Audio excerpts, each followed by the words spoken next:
Good. Okay, good evening, ladies and gentlemen. It is Monday, January 6th, 2025. I'd like to call this Morristown Selectboard meeting to order. Agenda changes and additions? We have one change and one addition. The change is Tasha Wallace from LCPC is out sick, so Seth Jensen will be joining us, and he'll be coming from out of town. So we requested that his agenda item number 1 under new business be moved to the last agenda item. And then the addition is additional budget discussion and review. Okay, and that will be number 6 under new business. Correct. Okay, before we move things. Okay, thank you.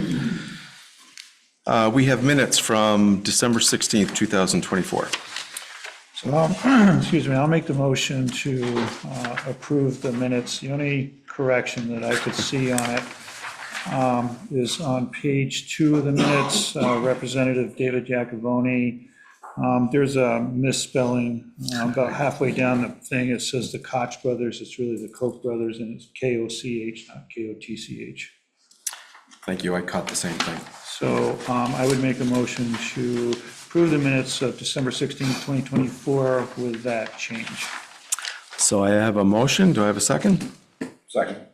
So I have a motion by Chris and a second by George. Any discussion about the minutes from December 16th? Hearing none, all those in favor of approving the minutes for December 16th, say aye. Aye. That would be unanimous, Judy. Okay, under new business, number 1 has been moved down to the end, so I'll just go to number 2. Appointment of Lenny Wing as a regular member of the DRB and Chris Wiltshire as the alternate member of the DRB. Just for the public that's in the room, this is a switch. Chris has requested that he become the alternate, and the DRB, the committee, is recommending that Lenny Wing be the regular member, and that Lenny is presently the alternate member, and that they just basically switch each other's position on that board. Chris is out of town quite a bit and unable to make meetings quite as often as he might have otherwise been able to. So a question, are there terms assigned to these? That is a good question, and it wasn't in the letter in our packet, I don't believe. There are. So it would to fill the unexpired term of Chris Wiltshire? Okay. I'll make the motion to appoint Leonard Wing as a regular member of the DRB to replace Chris Wiltshire and his unexpired term, and that we place Chris Wiltshire as the alternate member of the DRB. And to replace that term as well? Yes. Okay. Okay, I have a motion by Chris and a second by Richard. Do I have any discussion? Okay, hearing none. All those in favor of the motion as presented, please say aye. Aye. That would be unanimous, Judy. Number 3. So number 3 is consideration to adopt the Vermont 250th anniversary town resolution. And I'll just say that Governor Scott established the Vermont 250th Anniversary Commission in 2020, and I do have a resolution to read here. There's a number of towns in the state of Vermont. I didn't count them all up, but there's probably about 30 towns that have already done this. They're hoping that all 252 towns will eventually do it. And I'll read the resolution, and maybe after reading the resolution, I can get a motion and we can discuss it and possibly vote on it.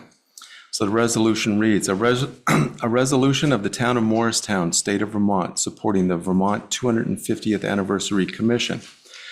Whereas Vermont Governor Phil Scott signed an executive order to create the Vermont 250th Anniversary Commission on December 15th, 2020, to plan, encourage, develop, coordinate, and promote observances and activities to be held in Vermont in commemoration of the historic events associated with the 250th anniversary of the 1776 signing of the Declaration of Independence, the Revolutionary War between 1775 and 1777, the founding of Vermont in 1777, and the creation of the political foundations of the United States of America.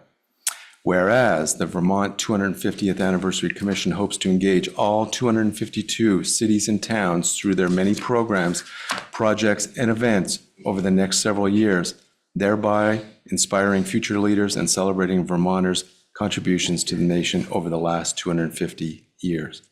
Whereas by adoption of the Vermont 250th Anniversary Commission, we hope to inspire Vermonters to learn from the history, legacy, and context of the past to build stronger communities for the future. Resolved, the town of Morristown officially establishes a liaison or local committee made up of a diverse group of citizens or individuals to work with the Vermont 250th Anniversary Commission on any or all activities. The participants of the town of Morristown are voluntary roles, and there will be no compensation for participation. Resolved, town of Morristown may provide funding for planning or implementation of 250th related commemorations in their community or region as available.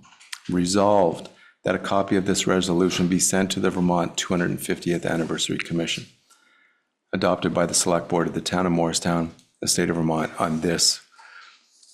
I'll fill that out if in fact this passes, those dates. So that's our resolution. Do I have a motion? I would move to pass the resolution for the Vermont 250th anniversary. I think I'll just leave it at that, and I'll comment after. Do I have a second? Second. So I have a motion by Chris and a second by George. Discussion. Yeah, this is a great opportunity. You know, I spent some time this summer. I went over to the Noyes House Historical Society, and there are archives there. They've done an excellent job preserving the history of Morristown. I think this would be a really good opportunity to highlight that organization. I think it would be an opportunity for them to work with a group of citizens within the town of Morristown to celebrate this. And I think this is a really good idea. Agreed. I think it is a wonderful way to showcase the Noyes Museum, yes. Other discussion? There's a section in this that talks about establishing a liaison or committee. I'm assuming we will do that at a future date if we pass this. I would assume so, yes. Okay, thank you. Yep. Is that a fair assumption? Yes. Okay. So moved. Any other discussion? Okay, all those in favor of the motion as presented, please say aye. Aye. Aye. That would be unanimous, Judy. Thank you. You'll have a hard copy for us to sign somewhere in there. Here. Okay. Yeah. Consideration of the summer program. I think we have several individuals in the room tonight. I think Els, maybe our HR director, may be doing the main presentation, if I understand that correctly. And I will be looking for a motion afterwards to forward to the administration for planning for summer recreation for the summer of 2025.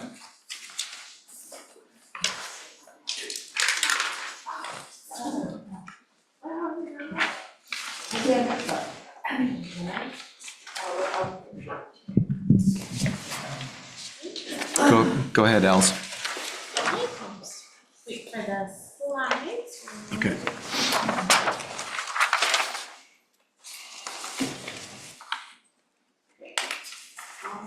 Thanks, Judy. You're welcome. Good evening, everyone. I'm Elizabeth Townsend, HR Director here with the town. So here to talk about summer camp. As we initially presented on the summer camp program liabilities and logistical challenges back on December 16th.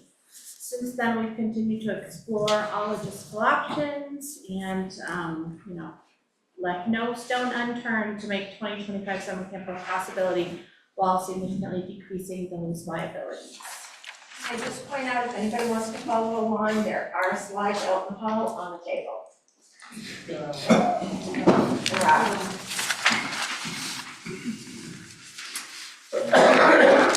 So we're here this evening to present our proposal for a program that we think will be feasible. So as you may recall, one major logistical setback we were facing in 2025, is not having the People's Academy Gymnasium available this summer. In years past, it's really been the main hub for our summer camp gathering space and pickups and drop-offs. So our town administration has worked with school officials to establish the availability of an alternate space at PA to include the cafeteria and 3 classrooms. The duration of the summer camp we're proposing is 7 weeks, and this will help to ensure we have dedicated training time for our counselors.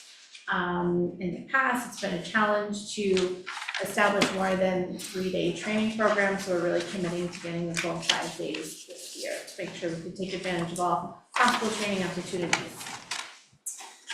The maximum capacity we're proposing is 75 campers. So we as a group ran reports of data from previous camp years to evaluate community need.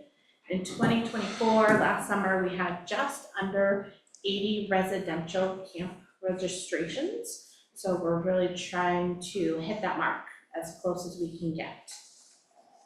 And the cost here outlined is proposed at $290 a week for Morristown residents and $320 a week for non-residents. So this cost here, the registration fees for each week would allow the summer camp to be a self-sustaining program with no deficit or impact to the overall budget or to taxpayers.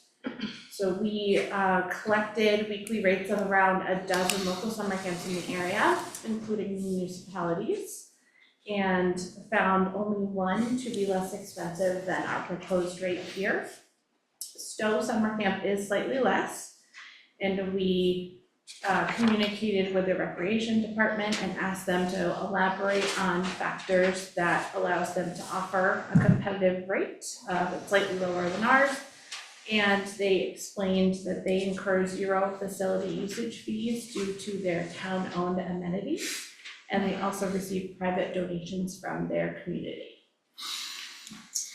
Lastly on this slide, we have our proposed age groups and ratios. So with this decreased maximum capacity we're proposing, we're able to operate with ideal camper to counselor ratios that in turn will greatly help to reduce liabilities and risks. And ultimately, these will be based on community need and the enrollment. So of course, if the age groups need to be adjusted, the ratios need to be adjusted, we will work with that when the time comes. So a bit more on the logistical details. So the summer camp, like we explained, will be ran out of the PA cafeteria, which is a 2,600 square foot space, and also 3 smaller classrooms. So this will allow us to have one main area that can accommodate all of the campers and guests and allow us to host activities on site, and also we'll be able to divide the age groups into the 3 small groups of 25 or less, so they can do their own customized activities for their ages. Also, maximum capacity of 75 kiddos will allow us to utilize just 1 bus for transportation rather than 2 this year, which will help keep overall expenses down. We're also going to be limiting off-site field trips more this year than we have in years past. So we're going to be looking to partner with local services for hosting fun activities and events on site. And we're also going to be working on incorporating more on-site water activities and fun to help beat the heat that will require overall less travel. So again, this new structure for summer camp and these changes will really help to decrease the overall liabilities while offering families in the community an enriching healthcare option over the summer. And here's an outline of our proposed staffing needs. This is the same as was originally proposed on December 16th. We plan to bring on 2 summer camp co-directors. The hourly rates listed here, and we have some examples of ideal candidates. We will be looking to hire those positions of teachers, paraeducators, guidance counselors, and candidates with that specialized experience.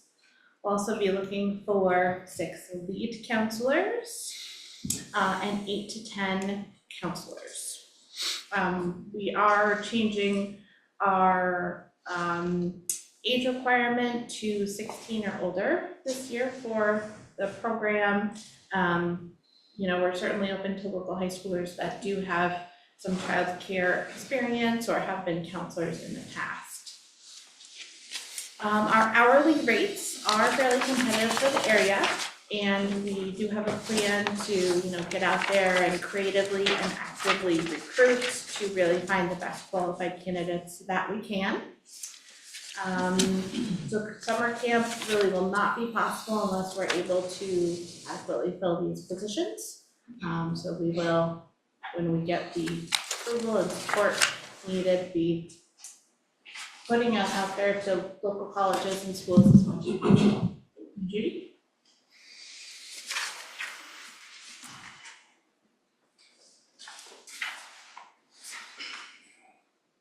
Okay, here's a snapshot of the required counselor training that we will be incorporating for this summer.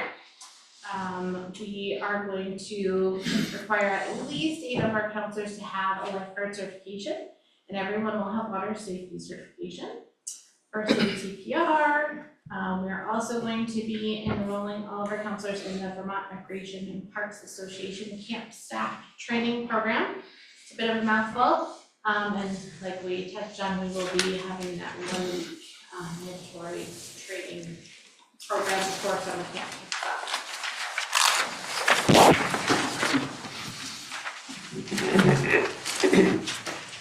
This is a budget snapshot with the overall expenses as proposed. With the weekly rate of $290 a week for those residential camp enrollments will allow the program to be self-funded for 25-26 fiscal year. So this snapshot shows the projected income and expenses. The projection does take into account some similar donations from the community that we've received in years past. But those changes we talked about, like the decreased transportation costs and field trips being cut back, does allow us to translate these savings into our weekly rate that is competitive as we could get to. Our Economic, Community and Development Director, Gail Beck, who's sitting next to me here, has kindly offered to volunteer in taking the lead on the preliminary planning for summer camp program, allowing us to hire 2 seasonal summer camp co-directors in late spring, rather than needing to bring on another full-time employee at this time. Gail is a longtime community member with more than 25 years of experience in the field of education, with a bachelor's degree in elementary ed with Vermont educator licensure, and is very excited to help us revamp our summer camp program based on our community needs.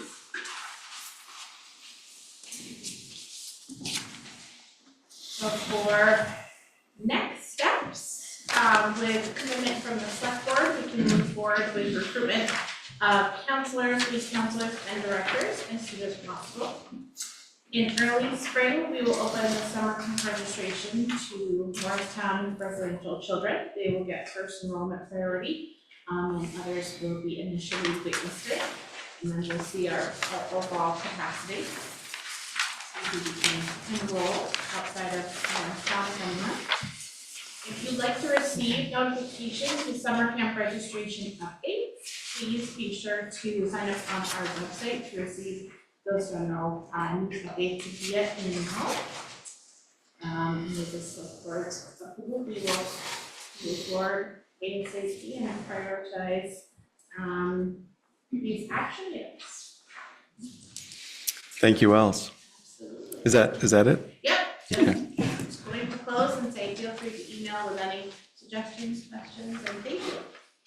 Thank you very much. And just want to say thank you to all of you for working on this. I know you've put a lot of work into this, and I appreciate what administration has done and what you folks have done to get this back on the table. I for one, am very glad that we are talking about a summer rec program again. I'm very glad that the school has stepped up and offered us a location. I assume 7 weeks, a 7-week program is very similar to what we've had in the past. Yeah, we've kind of shifted between 7 and 8 weeks in the past. Yeah, And depending, 7 is the most common amount of weeks the program's been. Sometimes it's been 8, depending on how snow days fall. right, okay. And I'm also very glad we got 75 campers in there, which is very close to the number of Morristown children that were in this program last year. Yes. And you mentioned this, priority will be given to Morristown children, and I assume there'll be some kind of a cutoff date that they will need to register by? Yep. And that will be obviously announced and advertised. Absolutely. I'm just saying this to get it out there, because it's make sure everyone understands. And I guess what I'm most thankful for the fact that we got the summer rec program back on the table again. But I'm also thankful for the fact that it's a cost-neutral program, and to be able to put this together and not lay it on the backs of the taxpayers is going to be welcoming to, I think, a lot of people. So thank you very, very much. Other discussion from the board? 2 questions. Els, the $320 a week, or $290 a week for Morristown residents, are we requiring those who register for the camp to be committed to all 7 weeks so that you know what the revenue stream is going to be? Or are you allowing residents to sort of cherry pick? You know, I'll be here this week, I'm not going to pay for next week, but I'll go in the next week, because it's hard to determine what your revenue stream is going to be. You know, most camps that I've looked at, summer rec programs, it's all or nothing. I mean, you pay for the week if you have other alternatives, and you can go do what you want to do, but you're still reserving your spot available there, and it allows the municipality to understand and expect the specific revenue coming in. So is there a plan? Am I correct in my assumption or not? I would just defer to Sarah, you will then. That's how it's always been in the past. Which way? You have to commit for the summer ahead of time. Okay, I mean, they can pay weekly, I assume, but you have to be committed to that spot. Okay. Or do you ask for the money all up front at the same time? So, what it's been in the past is you had to commit, if you committed to the entire summer, then you paid before Paid up front? started, there was a reduced rate. I don't think that reduced rate is worked into these figures in order to keep it cost neutral program. And you had to, priority was given to full people that were signing up for the entire summer. Your spot was guaranteed for the entire summer. You had to pay, if you chose to go to a camp at another place for a week, your spot was still held for you because you paid for the entire summer. There were some spots in the past where you could sign up for the week, but you also had to commit to those. Registration ended when camp started. So whether you were registering just for a week or the entire summer, you had to register before camp started. I think my preference would be that you were locked and loaded for the full 7 weeks. And the payment would be made at the time the registration was, or at least before the camp started, so that we understand what the income is, because it is a significant commitment by the municipality to run the camp and be able to pay counselors. The goal of this would be to be as net neutral as we could to the taxpayers and still provide summer recreation for kids. That's just my personal preference. I guess the other question I have is that, is there a cutoff date that you're looking at in terms of the counselors? Because if you're unable to hire the people that you need to hire by X date and the program can't go forward, or it has to be different, is that built into this metric? Do you have that sort of in your mindset, so that if the camp for some unknown reason, or for the known reason that you can't have enough Sorry, that's a kid. That's a kid. Judy, does that mean my time is up?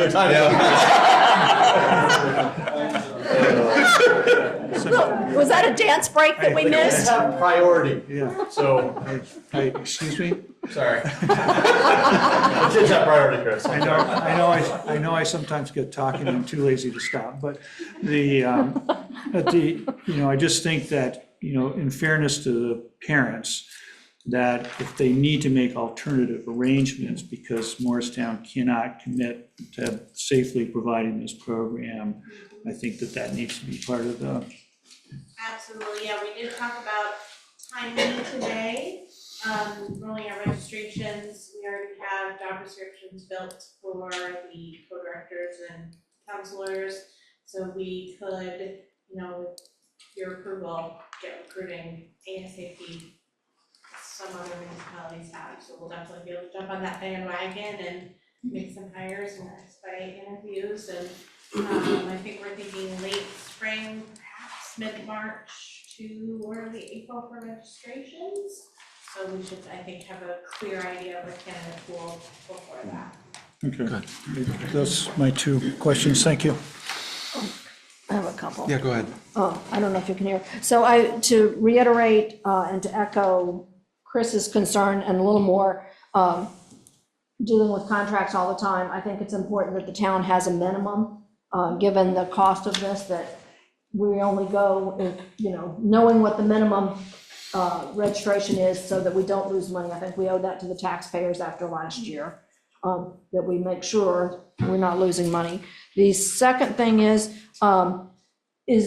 with all these, with hopes that we have some of the instructors coming back, have you considered incentivizing that if you come in with all the certifications, you get 50 cents more on your hour or something, because we save money, Yes. Yep, each position has an hourly rate range, so Okay. then, if they're very well qualified, experienced, their pay would be set at an hour. Yeah, because if we could cut down on some of that certification cost, I know it's a thing. And the other thing is, I think, I just wanted to point out for everybody, and this is a concern with lots of things for me, is this childcare tax. We're gonna, on the budget here, we're paying $466 in childcare, which this program currently is not eligible for our residents to use. And I'm not sure what it takes, but, that's a concern for me is, my concern is keeping as much money in town and keep it from leaving town.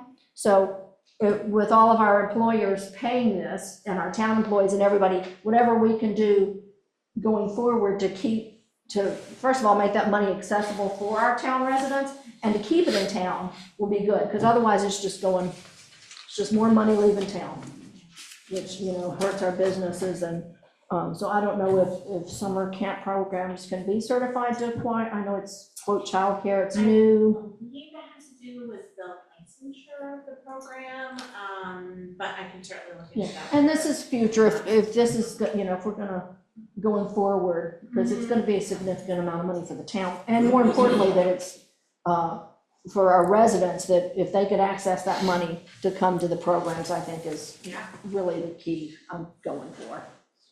Does it come back as a form of a subsidy payment, a childcare subsidy payment? Well, you can apply for it, yeah. Yeah, that's exactly, I don't think it would qualify for a municipal program. Well, if we became a licensed, certified licensed, childcare program, which it's this, chicken and the egg, which came first, because then you have to follow all of the state requirements, qualified teachers that have bachelor's degree, master's degree, so there's a cost associated with becoming licensed. Yeah, But this, then the families could apply for subsidies. that's what I'm saying is, because, again, it's, whatever we can do to keep as much money in this town as possible is important to me. Thank you, Laura. Richard? Yeah, I'd like to thank you guys for putting this together. I think you all know how important this has been to me. And kind of along the lines of Chris's comment, it's roughly $2,000 for the season is what the cost of this program is. And that's a big chunk because I know a couple people that are involved have more than one kid. I don't know that an upfront payment of the whole thing is something, but we should look at something where we can do like some sort of a deposit that's half or 30% or something to get a commitment so that but I'm really happy that we are where we're at with this, and let's work to make this something we do. George? Thank you. I also want to echo the thank you of everybody else. This is a marvelous progression that we've made from a month ago, 2 months ago, and it appears that, I know a lot of work has gone into getting this to this point, and I really do appreciate it. I would agree with Richard, $2,000, and it's obviously right around there. If you have more than one child, for many people, it's not something you just write a check for. So if we could give them a way to be paying up front, but in a timely fashion, that would be great. And I also do agree with Chris that I don't think we can have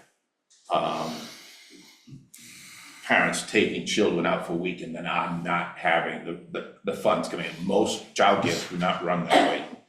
You pay up front, you use or you don't use, but you pay. And in this case, it's the same thing as childcare. There's gonna be a staff to student ratio, and if all of a sudden we have kids coming in and others going out, we don't know if the ratios are gonna hold, and clearly that was one of the liabilities. We couldn't hold our ratios to where we wanted to be. So if we can find a way to help families pay for this cost, understandable way, but clear in a way that doesn't expose the finances of the program,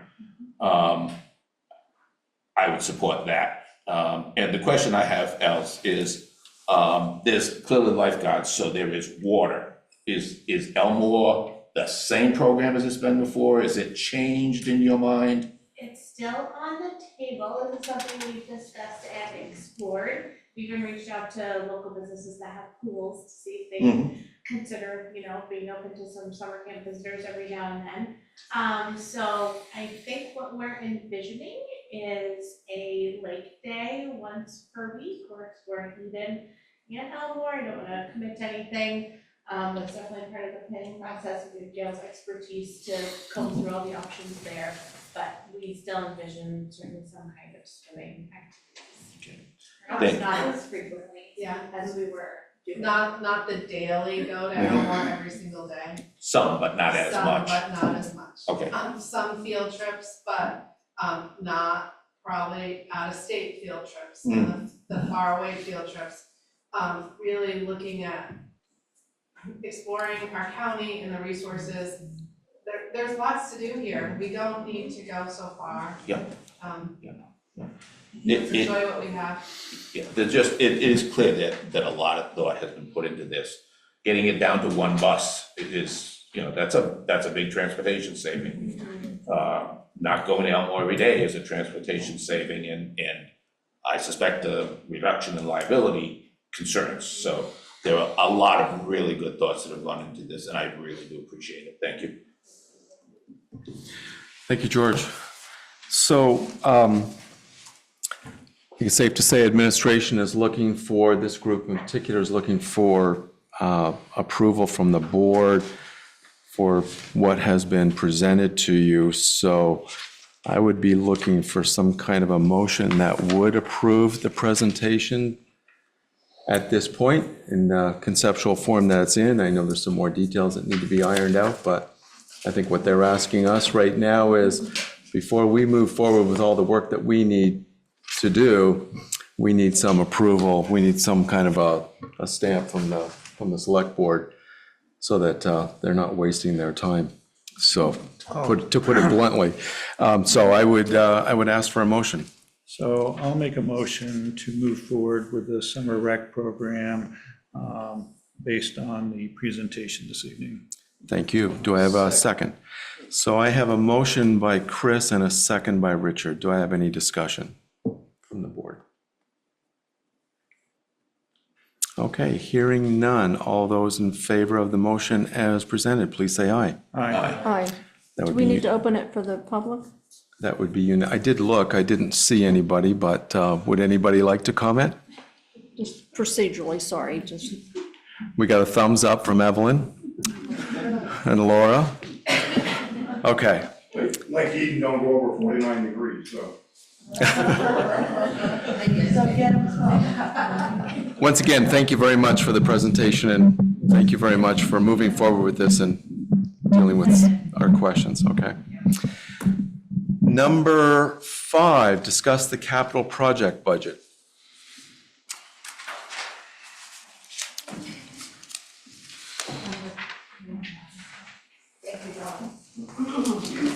You good? Okay. So this is, the context of this is something that we've been talking about quite a bit here lately, and that's the condition of our roads and sidewalks. And many of you in the room have listened to the presentations certainly over the last few weeks, 2 weeks ago, and over the course of the last couple of months, and for that matter, the course of the last couple of years. And we all know that our sidewalks and roads, our paved roads, are in much need of attention. 2 weeks ago, I believe it was 2 weeks ago, December 16th, when Jordan, our superintendent of roads, gave a presentation on our sidewalks and paved roads. And at that time, he put together 2 proposals. He said in order to get the work done that he wanted to do, that the highway department wants to do on sidewalks, would cost us on the order of $172,000. If we did that, we would get the bulk of our sidewalks repaired in 1 year. There would be more to do the second year, but not as much. His presentation for paved roads, where we have a lot of needs, totaled $756,000. So just so you can put a number in your ball cap, if you add those 2 together, you're close to $940,000. So just shy of $1 million. It's obviously a lot of money. We all know that our sidewalks are, those of us that have walked around the village, we know what kind of shape they're in. You don't have to convince anybody that they need work. Those of us that have been driving around town also know what our paved roads are looking like right now. So that's the, I guess I'll call it the bet. Time's up. Guess I'm done too. That's what happens when you have 5 kids. Yeah, right. Saying. So that's, for lack of a better term, the bad news. The good news, however, and there is some good news here. Since the initial budget was proposed, since Brent gave out the initial budget, we have come across some good news. And the good news is our FEMA reimbursement. And so I'll just say, we all know the fiasco that occurred with the Geltz Road culvert, and we paid for that. But we have received money from FEMA as an award for that work that was done, totaling $576,000 and change. We also received an additional $33,000 for the July 23rd flood. I should say, I said received. I'll take those words back. I can see Brent looking at me. We have very good reason to expect that money at this point. We do have an additional FEMA award, but we don't know where that's at this point, so I'm going to leave that off. So that totals $576,000 and $33,000. We're talking about $610,000. If you compare that to the 940 I just talked about, that's a good chunk of the money. So that's obviously very good news, and that's money that we could put towards sidewalks. We could get all of our sidewalks done. We could get all of Jordan's requests done in 2025, and we could get a substantial amount of our paved roads done. So the proposal tonight is to the board is to use that money in that way. But also, on top of that, is to ask the voters through a special article to put money into the Bridge and Infrastructure Fund. The Bridge and Infrastructure Fund right now is sitting at almost just shy of $20,000. And the proposal is to, the budget that Brent proposed, that was thrown out there, put a half cent towards the Bridge and Infrastructure Fund. We are going to propose, I am going to propose right now to the board, that we increase that to 2 cents. If we did that, that would give us an additional $230,000. An additional $230,000 on top of the $610 we're getting from FEMA will give us $840,000. That would cover 90% of Jordan's request. That means we could get our sidewalks done, Jordan's proposal done, not all of his paved roads, but a very substantial portion of those paved roads done. So that is what this agenda item is about. I'm going to open it up to discussion from the board. I think have I covered all the numbers that need to be covered? You have, and if I could, I just want to clarify that there will be additional streets that would need to be repaired the following year and the year after that. And there'll be annual costs for roads. This is a substantial amount for the first year, but there'll be considerable amounts second, third, fourth year. We get into a cycle where we're on 8 or 10-year cycles that's saving the community money. So we have this FEMA money, and if we can combine it with potential of a 2 cents, raising from a half cent to 2 cents, we're very close to hitting that first year budget that Jordan has proposed. But we will be facing in the future quite substantial additional costs for especially roads. So because $20,000 roughly now in our Bridge and Infrastructure Fund will be depleted, along with practically all the FEMA funds that's available to us from past projects.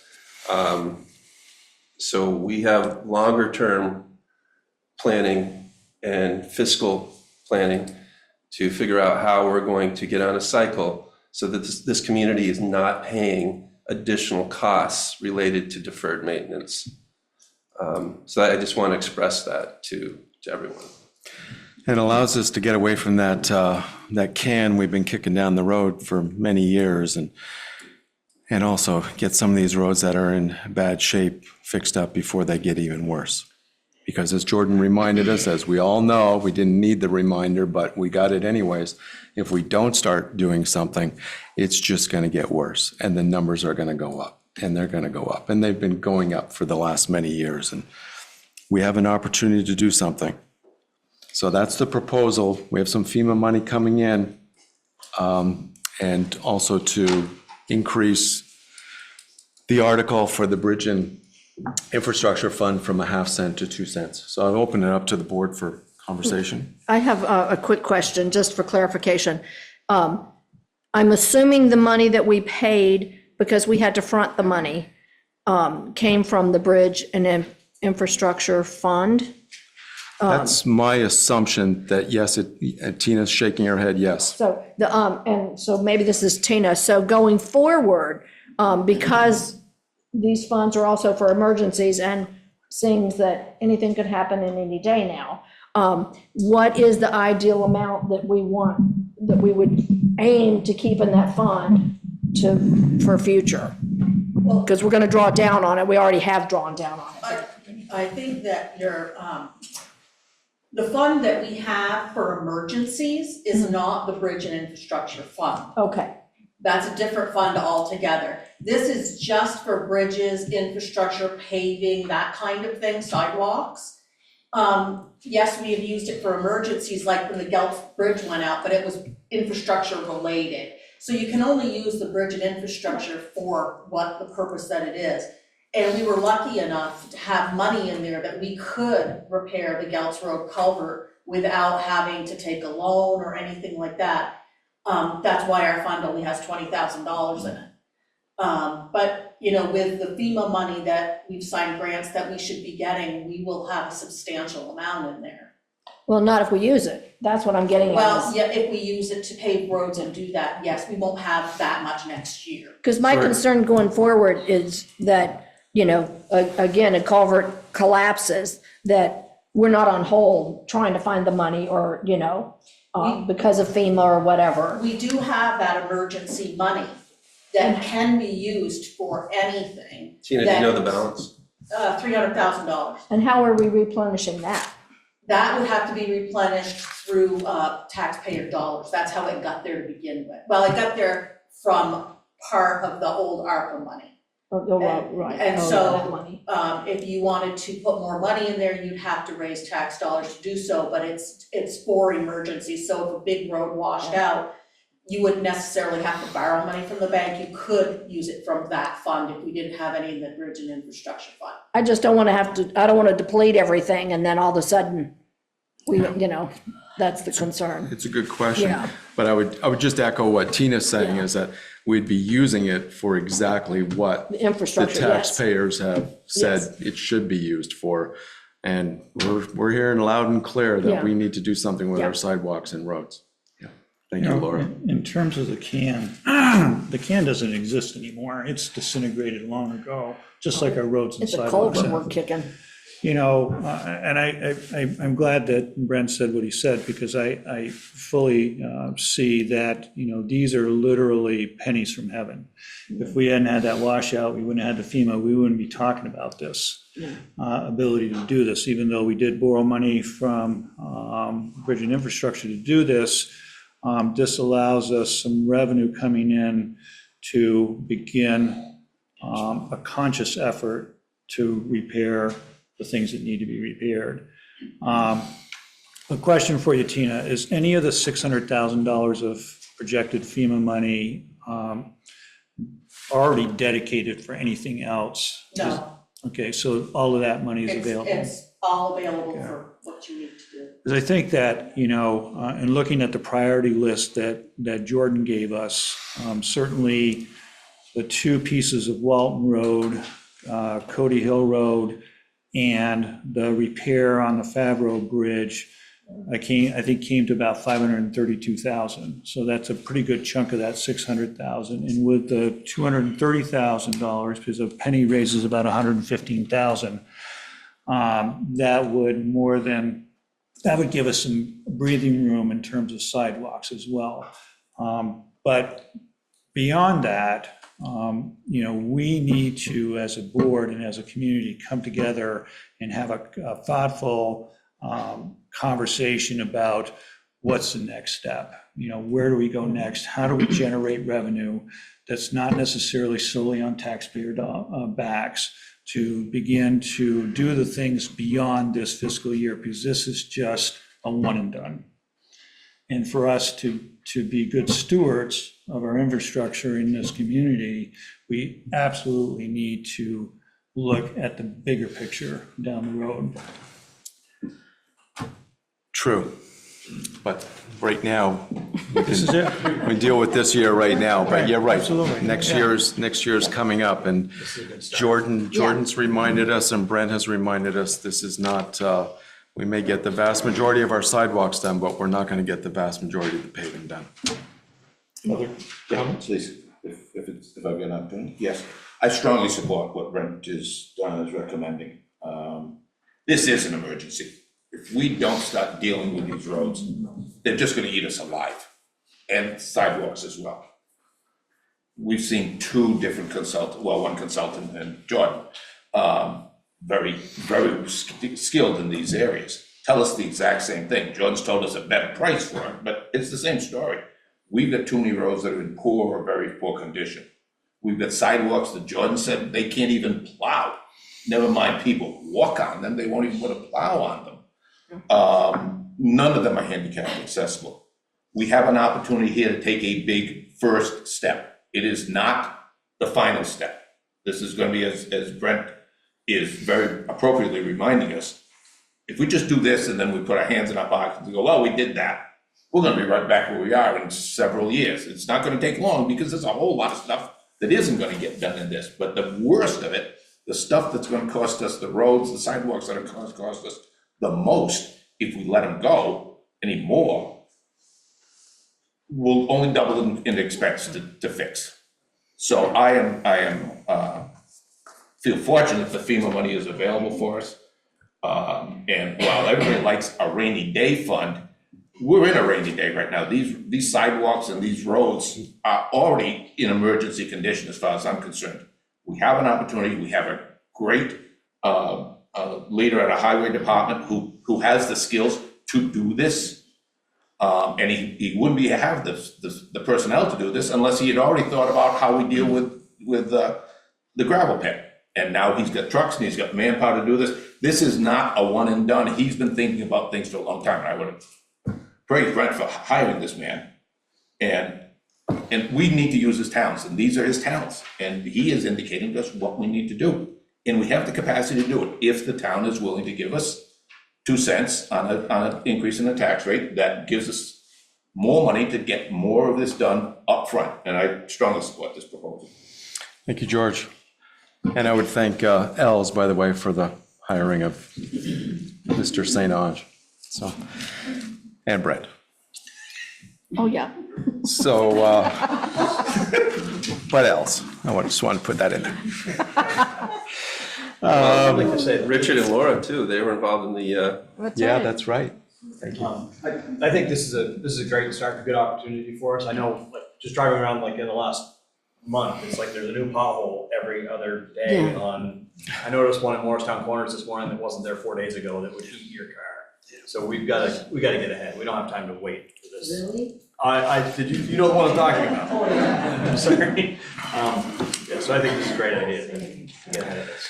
I'm going to ask the board, I am going to open this up for public comment, but would the board like to present a motion and then have public comment? Would you like public comment first? It's Procedurally, your choice. we should do a motion. It seems procedurally, we should do a motion and, Yeah, typically discussion follows a I motion. think so too, so the public knows what we're yeah. discussing. So I would entertain a motion then. So I would move to move forward with paving and sidewalk work to be funded by FEMA money that becomes available to us, and the bridge and infrastructure money that could become to us as well, based on the passage of town meeting day special article to do the prescribed, or go as far as the prescribed money will allow us to go in terms of sidewalks and paving. And a special article to 2 cents? Yes, the special article for 2 cents. Does that need to be two different motions? So the motion right now says that the FEMA money will go towards paving and sidewalks. And that the 2 cents special article would be applied as well for bridge and infrastructure. And the remainder is bridge and infrastructure. What do you think, Judy? You got most of that? Because we've got to create the article. We're gonna be voting on this to approve the warning for the 2 cents. So I'm not sure that you need a full-blown motion this evening. I think we just need a head nod that this is the okay decision to go forward. I think you could do the motion on the FEMA money, because you won't be voting on that. Yeah. But the 2 cents, I think you just need a head on. Okay, Okay. all right, so let me rescind my motion, and we'll start over. I don't think there was a second to it. There was not, So- no. So why don't we would move to utilize available FEMA money to move forward with paving and sidewalks. Okay, so I have a motion from Chris. I have a second by Richard. Discussion from the board, further discussion from the board. Discussion from the audience, and those of you on Zoom, I'll give you a chance before we finish up to discuss this as well. Just use your hand if you can. Thank you, Judy. Any comments from the audience? Go ahead, Ron's coming up first, then Tony. Please state your name for those online. I think everyone knows me, but I'm Ron Stankler. My degree's in civil engineering, and I have experience from all these things that we propose to do. And I'm 100% behind this. And I did attend the meeting a couple of weeks ago when the new hiree expanded upon his study of the situation. I would just add that I've always experienced hidden things in my work out in the field. And looking at some of these highways, some of the problem is below the pavement. So it means that the subbase has to be attended to also. But the other thing too, and I'm sure he's looking at it, is that some of the culverts may or should be replaced now. And the state had a policy whereby they tried to have that done a year ahead of time to allow the traffic to roam over that, because no matter how hard you try to get the compaction done, you don't get it. Anyway, thank you. Thanks, Ron.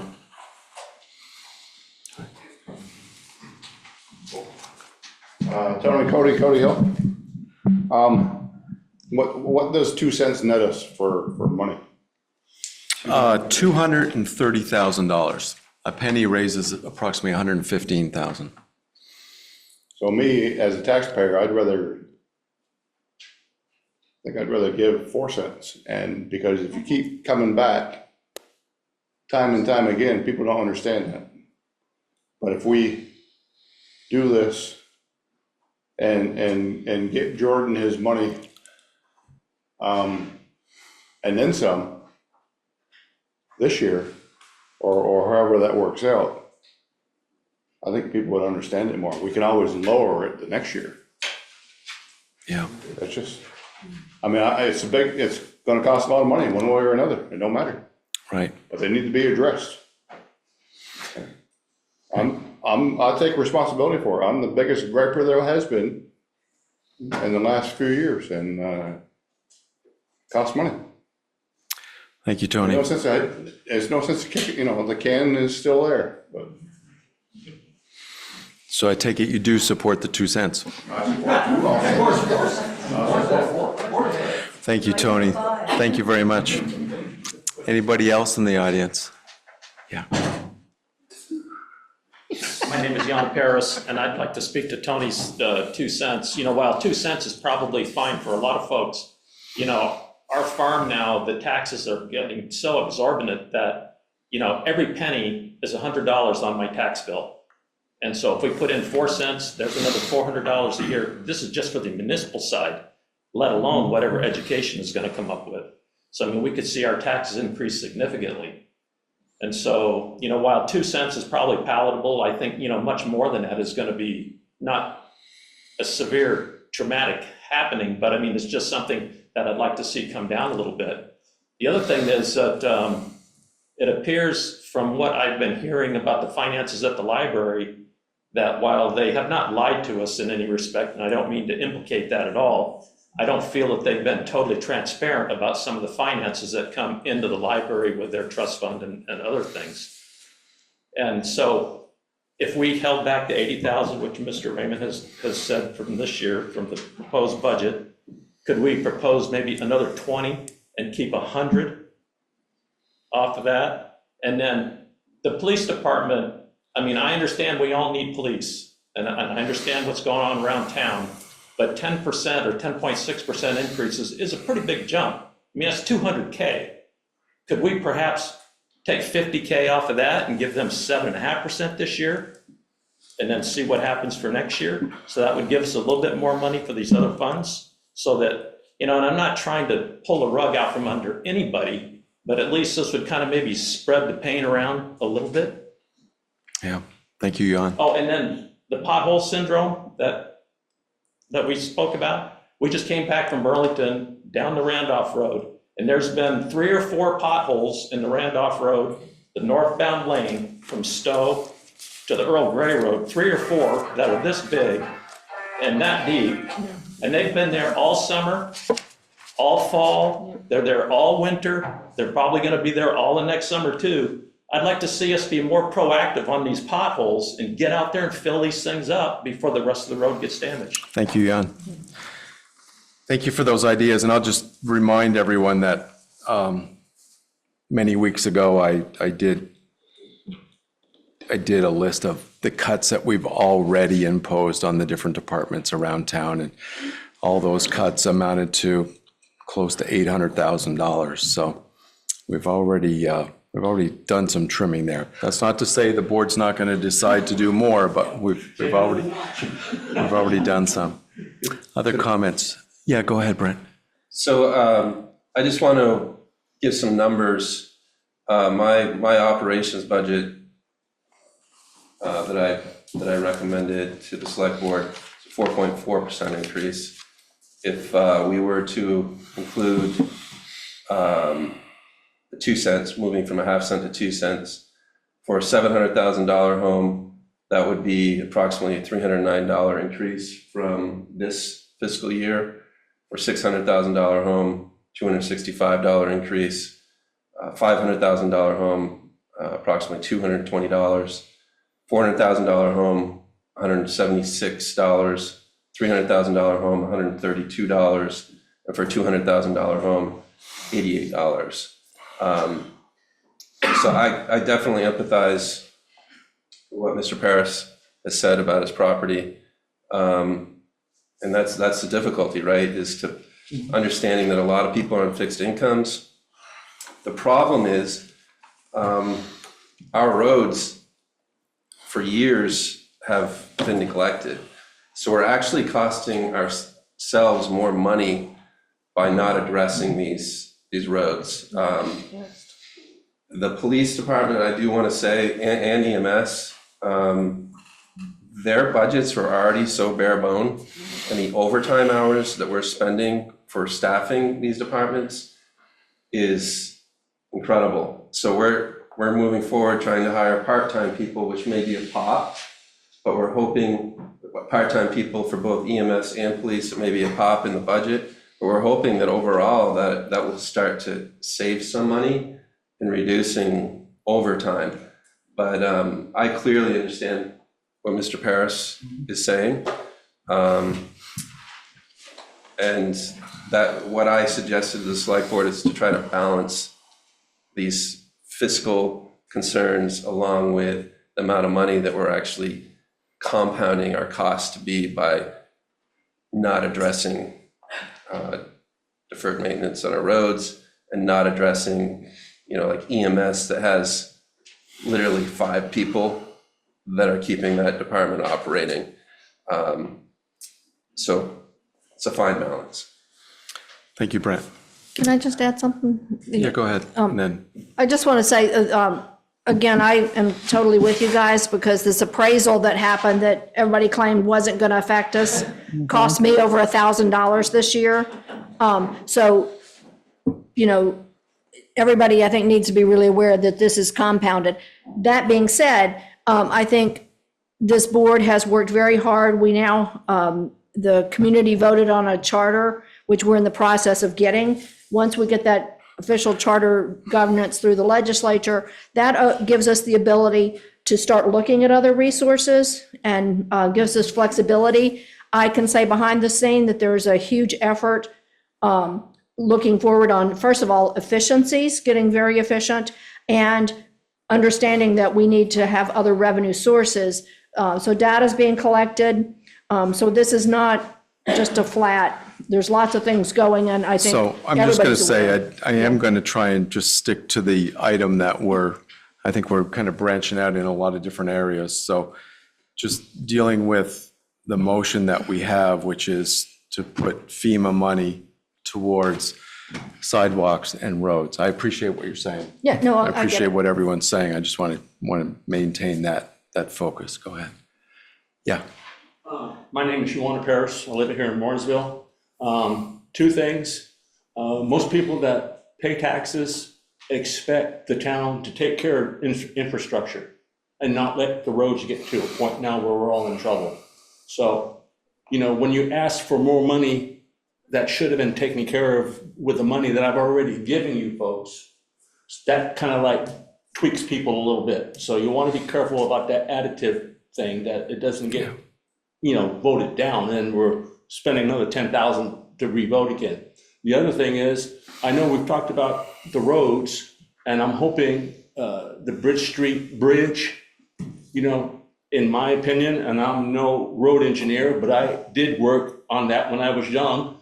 I know about the deck. If the deck gets wrecked, then we're buying pretty much a lot of money for the bridge. So hopefully there's money this year to either do a temporary repair or fix the bridge so we don't lose the deck. And I'm not sure if that was part of St. Ange's thing to do this summer. He certainly saw that as a priority. Yeah. He mentioned that as part of the presentation. Yeah. Other comments? Yeah, go ahead. Evelyn Throne. I think that there's something that hasn't really been brought up, but with as far as the roads being fixed, is that if I hit one of those potholes or I go off the road because there's, it's not done properly, it's going to cost me a lot more, because very, very few people have full coverage on anything that happens to their car. I don't know if that even exists anymore. And I hope that, that might be something that, gets mentioned occasionally, because you have to replace a tire, and there goes half of the cost that you might pay on that 2 cents. I think that this is an opportunity we have with an expert that came on, just, I don't know, wasn't sent from heaven, but you guys work together, living with a bridge and bridge expert and a civil engineer. I hear about this stuff all the time. And if you don't get ahead of it, you are just going to pay. And this isn't the next generation. This is 5 years from now or 10 years from now. You're going to be paying 3 times as much. So, I hope it gets done. Thank you.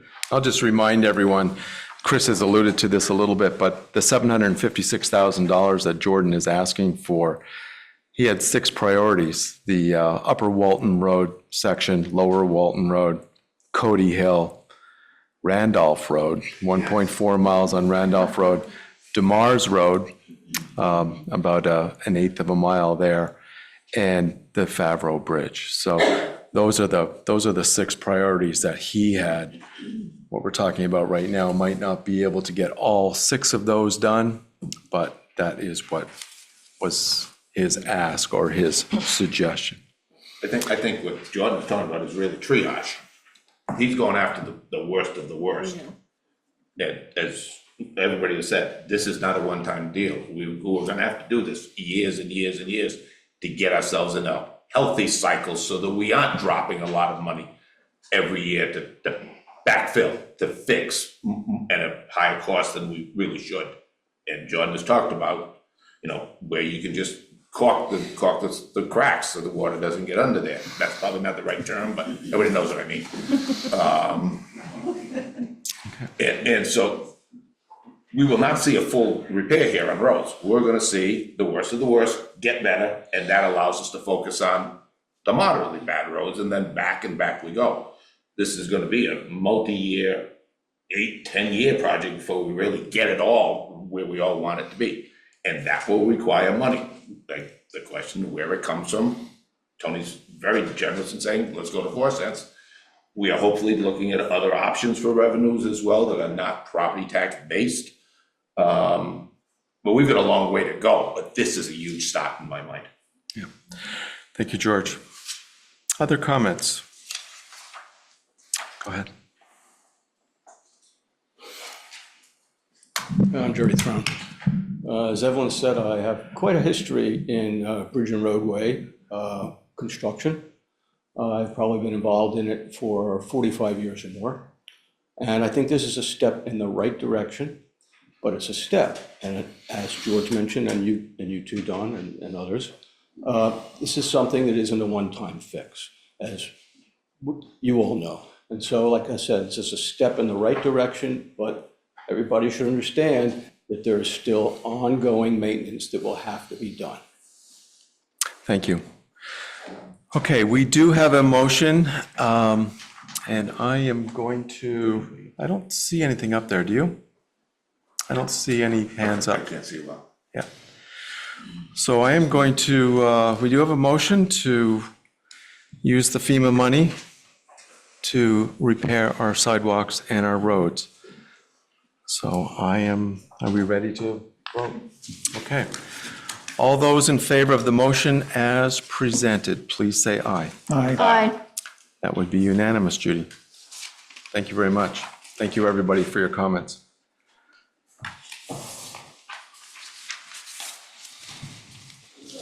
Sort through my papers here. Yeah, I'm doing the same thing.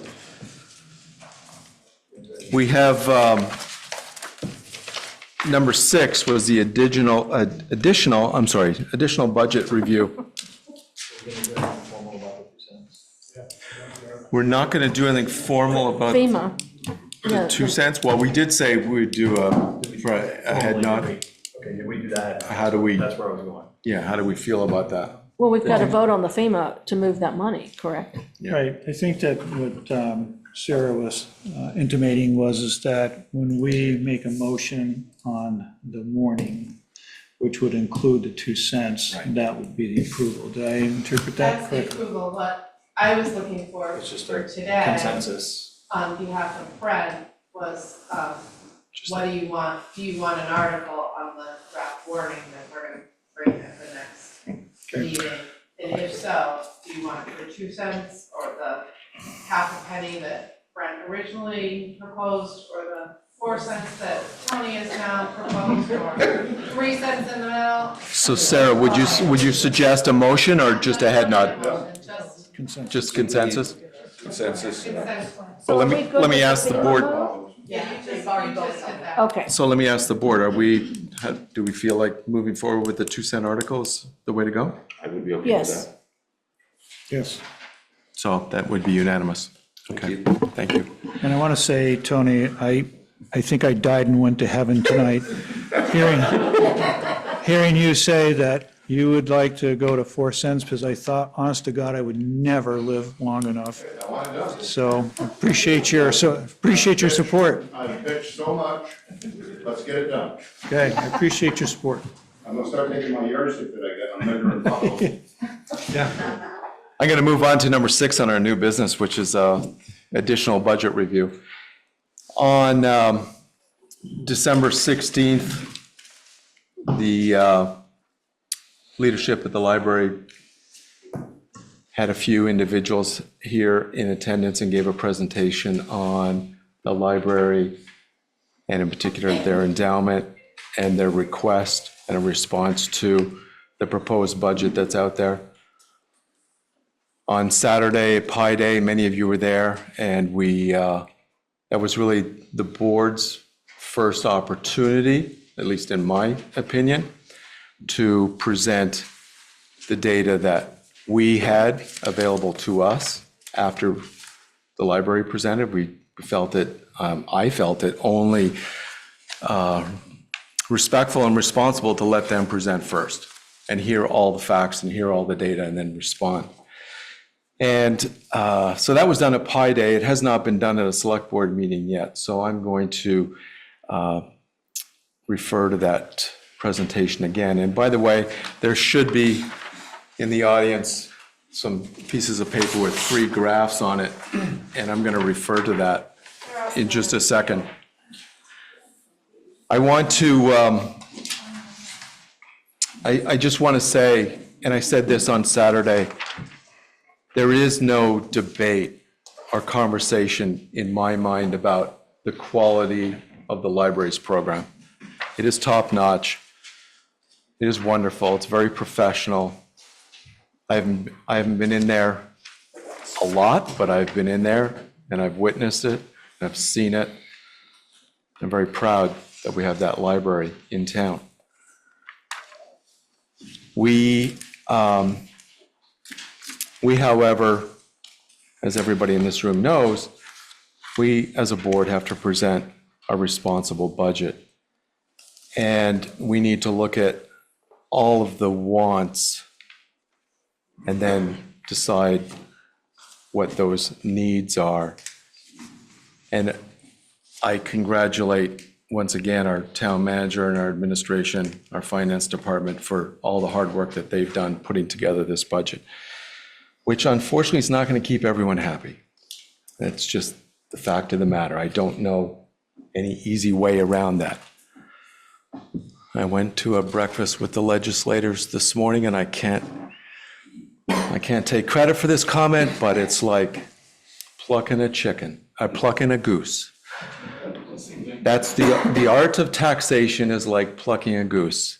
You're trying to maximize the number of feathers you get and minimize the squawking.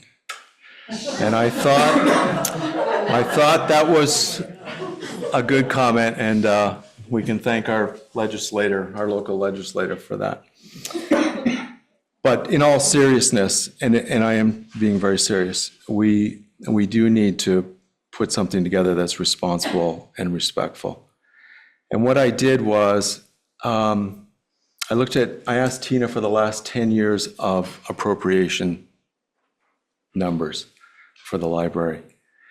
And so when you're looking at your handout there, the top graph in the middle is the 8 years from 2015 to 2022. And you can see the actual numbers over on the side, the appropriation numbers over on the far left, top left corner. And when you look at that, you can see a nice smooth trend. There's a nice increase year over year. You can see 1 year goes down, but for the most part, the years go up. And they go up by a rate of an average of $4,900 a year, $4,904 a year, I believe it was. So less than $5,000 a year was the increase in the appropriation. Then starting in 2023, that appropriation went up quite a bit. The library did ask us for a substantial increase in the appropriation, and this board was involved in rather contentious discussions. Not rather, it was a very contentious discussion because it was a lot of money. In fact, the appropriation was a 40% increase over what had been given in the past. And then in 2024, that appropriation went up again substantially, and you can see that in the bottom left corner. Those 2 blue dots to the right represent the the granted appropriation by the select board in 2023 and 2024. And you can see rather nicely that those 2 points no longer follow the trend. And when you look at those 2 points, they represent an average increase of $50,000 a year in the appropriation. Not $4,900, but $50,000. And then what I did was, the third graph, which is in the bottom right, I took all those numbers, which are the amounts that have been appropriated in the past, and I added the proposal for this year. And you can see that that's that furthest blue dot above 2025. And just so you know, that even that number is above the trend line from up above. And so this is the kind of thing that we're having to deal with. We obviously want to be able to give as much money as we can to all these different organizations, but we need to be responsible and respectful of all the different wants and all the different needs in town. And then on top of that, it's worth noting that in 2023, the reason I was on the board at that point, I might have been the only member up here right now that was on the board, and I supported it. I supported that increase. And it was done largely because of the health of the endowment at that point. And the endowment wasn't doing well. And that was explained to us by the library leadership. That's why it went through. That's why that very large increase went through. And that's why it went through again last year. It wasn't as large in '24, but it was still substantial. But that's no longer the case. The endowment is doing much better. It has gained a lot of money. And it's no longer at the levels that it was in '23, nor even where it was in '24. So I wanted to say this again tonight. I wanted to make sure it was said at a select board meeting. It was said at Pi Day, and I know many of you in the audience tonight and maybe online were there on Pi Day. So I guess that's really what I need to say at this point. So I'd just open it up to the board for any additional comments that the board might have. I guess the only other thing I would say is there's been a lot of comments about the library, and I welcome them. I've received lots of emails. I know administration has, I'm sure other board members have received lots of emails, and we just needed to, or I just needed to explain where Don was coming from. I've been an educator for 45 years. It's not that I don't understand the importance of libraries. It's not that I don't appreciate libraries and all that they do. I do as much as anybody. It's not easy to do this, but I'll just leave it there. I'll just, I spoke at Pi Day as well, talking a little bit about the Morgan Stanley endowment fund that the library has. I don't think there's any question that libraries have really changed in terms of what they provide communities. It used to be that you put your, card and you went in and checked out books, and they had magazines there and some newspapers. But in today's world, all across the state, they are community resource centers, and they're an integral part of what a community is. Our position, at least individually that we've spoken to, is not condemnation of what the importance is of the library. I think that, as a steward of the community, it's our fiduciary responsibility to take a look at all of our needs and all of our expectations in terms of our departments, and make sure that we do this as pragmatically as we can, provide the level of services that we need to at a most affordable cost. And I think that this budget, as presented, does that. I don't think that the boards in the past have ever asked the library for financial information in terms of their endowment.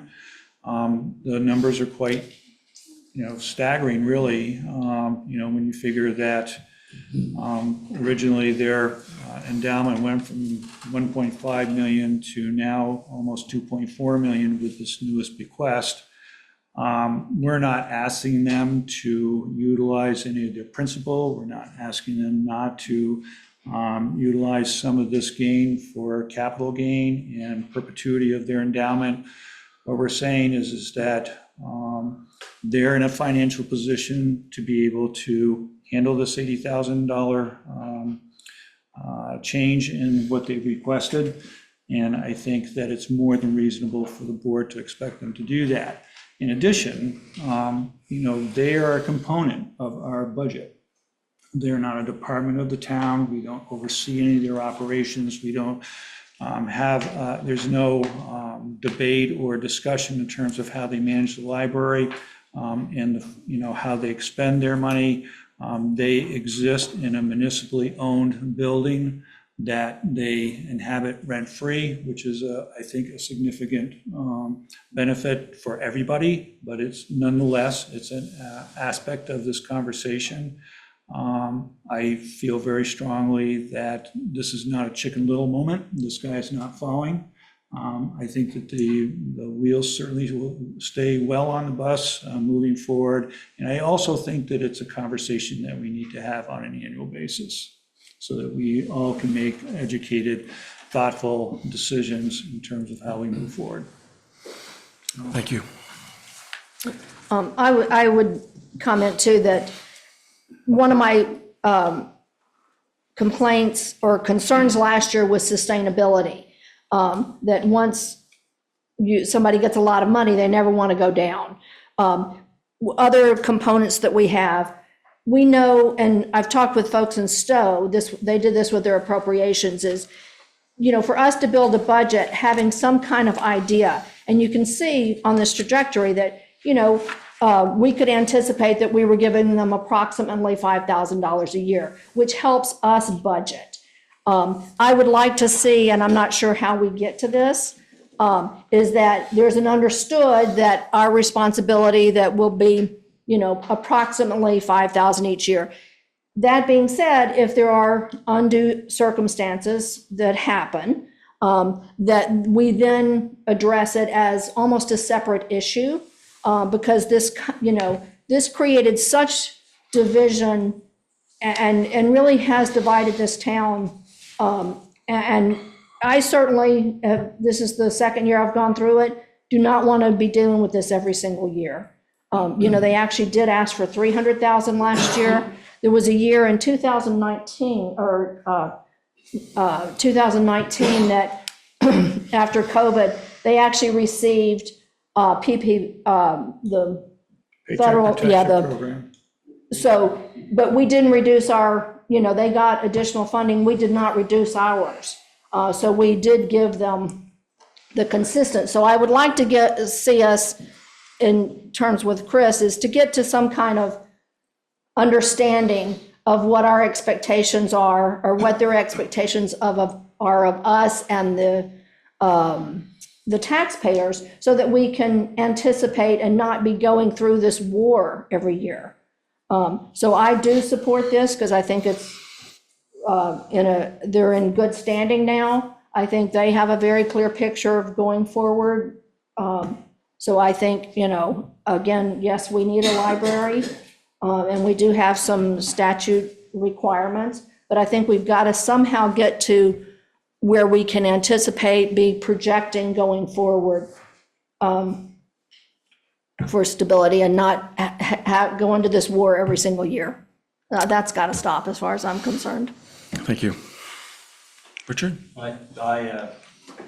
I've been thinking about this a lot because I'm really torn with the whole thing with the endowment because we don't know what the stock market's going to do tomorrow or next, if it goes down again, we're going to be back in the same spot. And I think we need to be more forward-looking earlier than the 11th hour, like in November, creating these budgets, because we could go to the library and say, or whatever the entity is, it doesn't have to be the library, and say, where are we at right now? Instead of waiting until they give us a number that isn't palatable for us. Yeah. This is like, to echo your sentiments, this is crazy to try to, how much energy have we dedicated to this number? Because if we would have been proactive in September, we're talking, we can't change the past, but I think that's kind of where you're going, Laura. Yes, exactly. We're in a spot that we may have created ourselves a little bit. Yes, possibly. George? Yeah, thanks. I'm not going to say anything that the other four select board members haven't said, other than I think this discussion has been misdirected. It's been framed as not wanting a quality library from the board, and that's, as everybody said, that's not our goal. And my wife's been a public librarian for 20 years, so I know about libraries as well as everybody else does. The discussion here is really about who pays for it and what the allocation is. How much of it is taxpayer responsibility? How much of it is endowment responsibility? And then there's a small other piece of the pie that is fundraising. But the two big pieces of the pie are the endowment fund and the taxpayer. The endowment fund needs to be protected to the degree that when there are poor times, that they're not, we've always experienced a recession, and when it goes down, it's hard to get it back up. On the other hand, when it's flush, and they are flush, there's no doubt about it, Chris gave out the figures, they've done very well, has every other organization that has investment in the stock market to date. And again, we don't know what the future is going to bring. And that's really the yin and the yang of this discussion is the library wants to hold as much of that money back as they can to ensure for the future. That on the face is not an inappropriate concept, but it's got to be done with constraint because they are not living in a vacuum.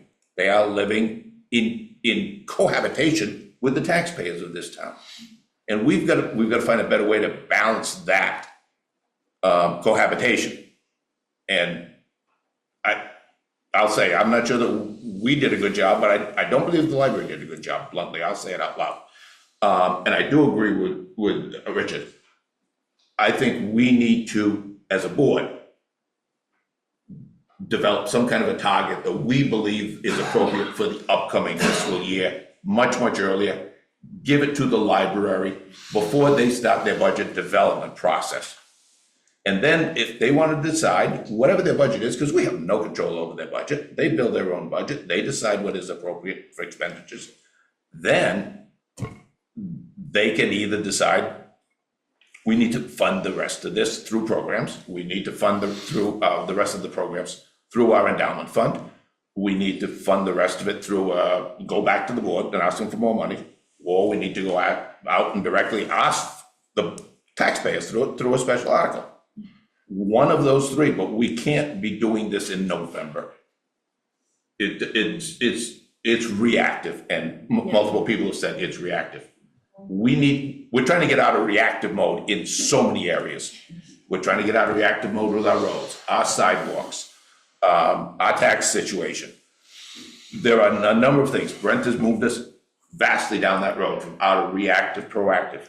It makes us all work better. It makes the employees work more efficiently because they're not reacting to everything and not running around putting out fires all the time. They are on top of it. They know what's coming because it is proactively planned. This is just another area where reactionary politics get us in trouble, get the town in trouble. Blame it on the library, blame it on us, blame it on the town. It doesn't matter. It's not working. That's the bottom line.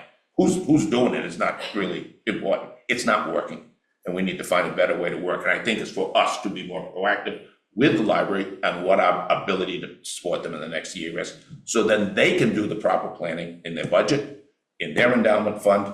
And if they say we really can't do this, then we have a conversation about where's the extra money coming from. And if they can give us the documentation of why the endowment can't carry the kind of burden that they would need, that's a conversation I'm happy to have. That's more than, and that's what Don's talking about. If the economy goes back to hell and we're in another recession or the market drops, that's a conversation. How much do we want to take off the library? This is the reverse of that. And taxpayers have been telling us long and hard, we can't see a huge increase in this budget. We heard it even tonight. We know that. So I've had my 2 cents. Thank you. Thank you, George. We're not making a motion on this tonight. At best, we're just coming to consensus about how we feel about this, at best. I know next week we're going to hopefully finalize the budget. Administration need anything from us tonight? No, it's just, it's not only, I think the library is an important discussion because it's been very polarizing, but it's also an opportunity for y'all to discuss any other budget concerns or thoughts you might have on any topic. Yeah, thanks for reminding me of that. I did bring this up as a library issue, but it does say budget, additional budget review. So before I open it up to the audience, one sec, Leah, are there other budget issues? Yes. Okay, there are other, would you like me to have the audience respond to the library issue first? I think that's fine if you'd like to.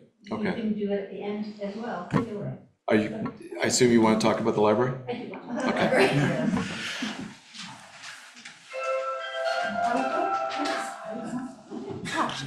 I'm Leah Hollenberger, I live in Morrisville.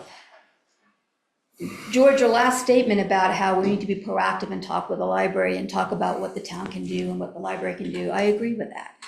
I do think it needs to be said out loud that the library asked for level funding and that the proposed budget, the library's proposed budget, included nearly $89,000 from its endowment, which was a 36% increase from the endowment amount they did in last year's budget.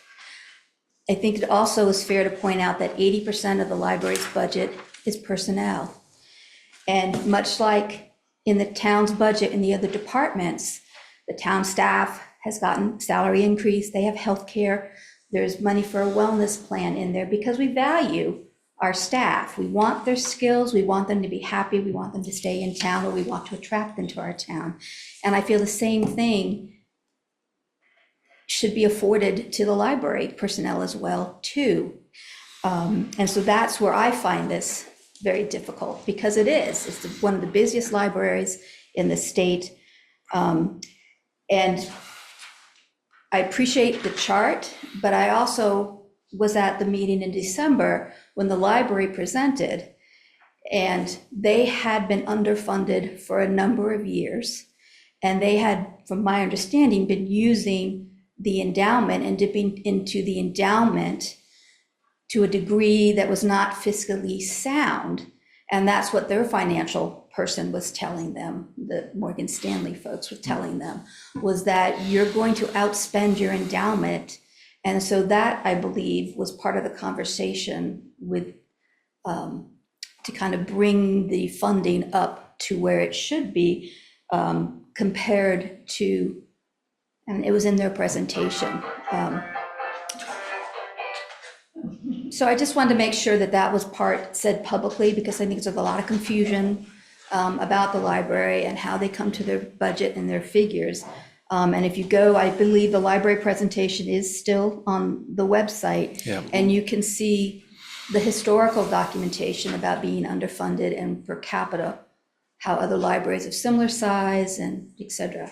Thank you. But I appreciate the conversation. Thank you, Leo. Yes, and that was the December 16th Select Board meeting when the library did present for the audience. Anybody else? Yeah. Jan Paris, I would just like to, from what I understand, there was a grant of $80,000 that the library is able to go for. And it was called Act 78, if I have this correct. I'm trying to remember this off the top of my head. And that was $80,000, and that was brought to the library trustees or staff members or whoever attention by a townsperson here who lives in town. And she told me about this. And so she said that she was willing to help file for the grant to make sure that the library would get this $80,000. And the library at that time, they weren't even aware that this grant was available. And so that kind of, it sent bells off to me that, well, maybe the library should be a little more proactive. Look, if there's money out there that could be available, even though it's not directly a library grant, it's for something to do for kids after school, which the library appears to have a lot of kids from after school, so that they could probably still file for this grant. And that was $80K. I'd like to find out, or maybe somebody here on the board could watch to see if they ever get that grant.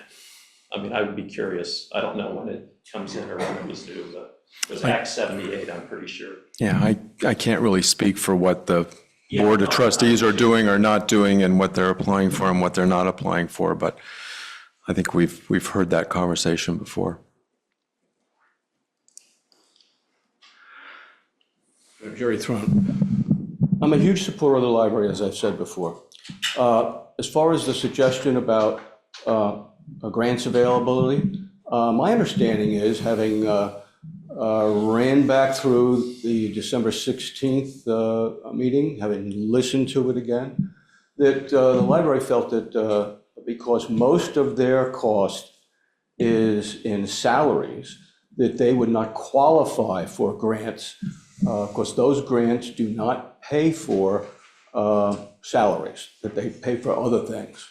So I don't know how, or maybe that's something somebody can look into to verify that, so that us as citizens and voters can have the correct information.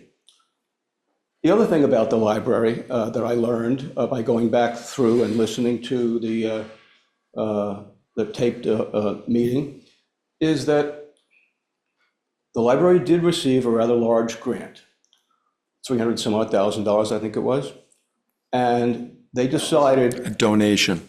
Bequest. Donation, okay. I stand corrected. They decided, I guess this was the best decision they could make, was to take something like $157,000 and pay their operating expenses out of that. So that's something that we should also keep in mind when we're thinking about viability of the endowment, is that they have that money and maybe the rest of the money that was given to them that they can use to help recharge the endowment to make up for lost time. So I just wanted to mention that. That was something that I found out about, and anybody can listen to it and decide for themselves whether they agree with that or not. Thank you. I have one question. Other comments? Go ahead, Laura. Well, and I think, because I'm always talking about what the costs are to the town, because again, a flat salary is not the cost, because you've got to add all the pluses. With this 206, we ask what our costs are, because they are running into some issues with grants, because primarily their expenses are salary, and it is true that most grants will not pay just salary. The ratio is generally 20% salary to 80% other is kind of the rule if you're writing grants. That being said, the cost to the taxpayers of running that building is approximately $10,000. We've budgeted $10,000 for things like their contract for their sprinkler system and their maintenance of the building, because we're responsible for maintaining their building. So I think that's important that everybody remembers. So whether it's 206, it's really 216 that the taxpayers are actually paying, because that's been a wash in years, and I think that's important. I mean, $10,000 of not having to deal with it is a big thing to me. Okay, any additional comments? Go ahead. I just want to say that the library, I think, is a major division in this town. And you're spot on there, Laura. We need to come up with a set fee, and they should accept it gratefully. I think Brent has done an excellent job on the budget. You guys have done an excellent job. We need to move on. And then the library just needs to calm down. They're gonna make it. Thank you, Tony. That was Tony Cody, by the way.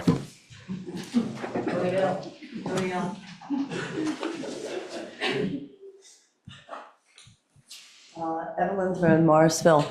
Yeah, I do appreciate the idea of getting ahead of this and thinking about it and having the facts rather than figuring them out as you go along in November, to have it together earlier than that, because it's obviously a big part of the town. But I think that's what people need to remember. It's not like, oh, this business, we're paying for these expensive, and isn't it great? They don't have to pay for it. They are part of the town. It may be an interesting arrangement compared to other towns, but they really are an integral part of this town. And I think a better understanding of what their needs are and what the shortcomings are going to go a really long way. And I think it needs to be if there's, it could be something else besides the library that needs to have a fleshing out earlier and not this last minute thing. I do hope that maybe if you really look at it more closely, it seems like you've got a pretty good idea. You want to institute what you're talking about, but maybe there is a compromise in there. Maybe there's something else that will help them.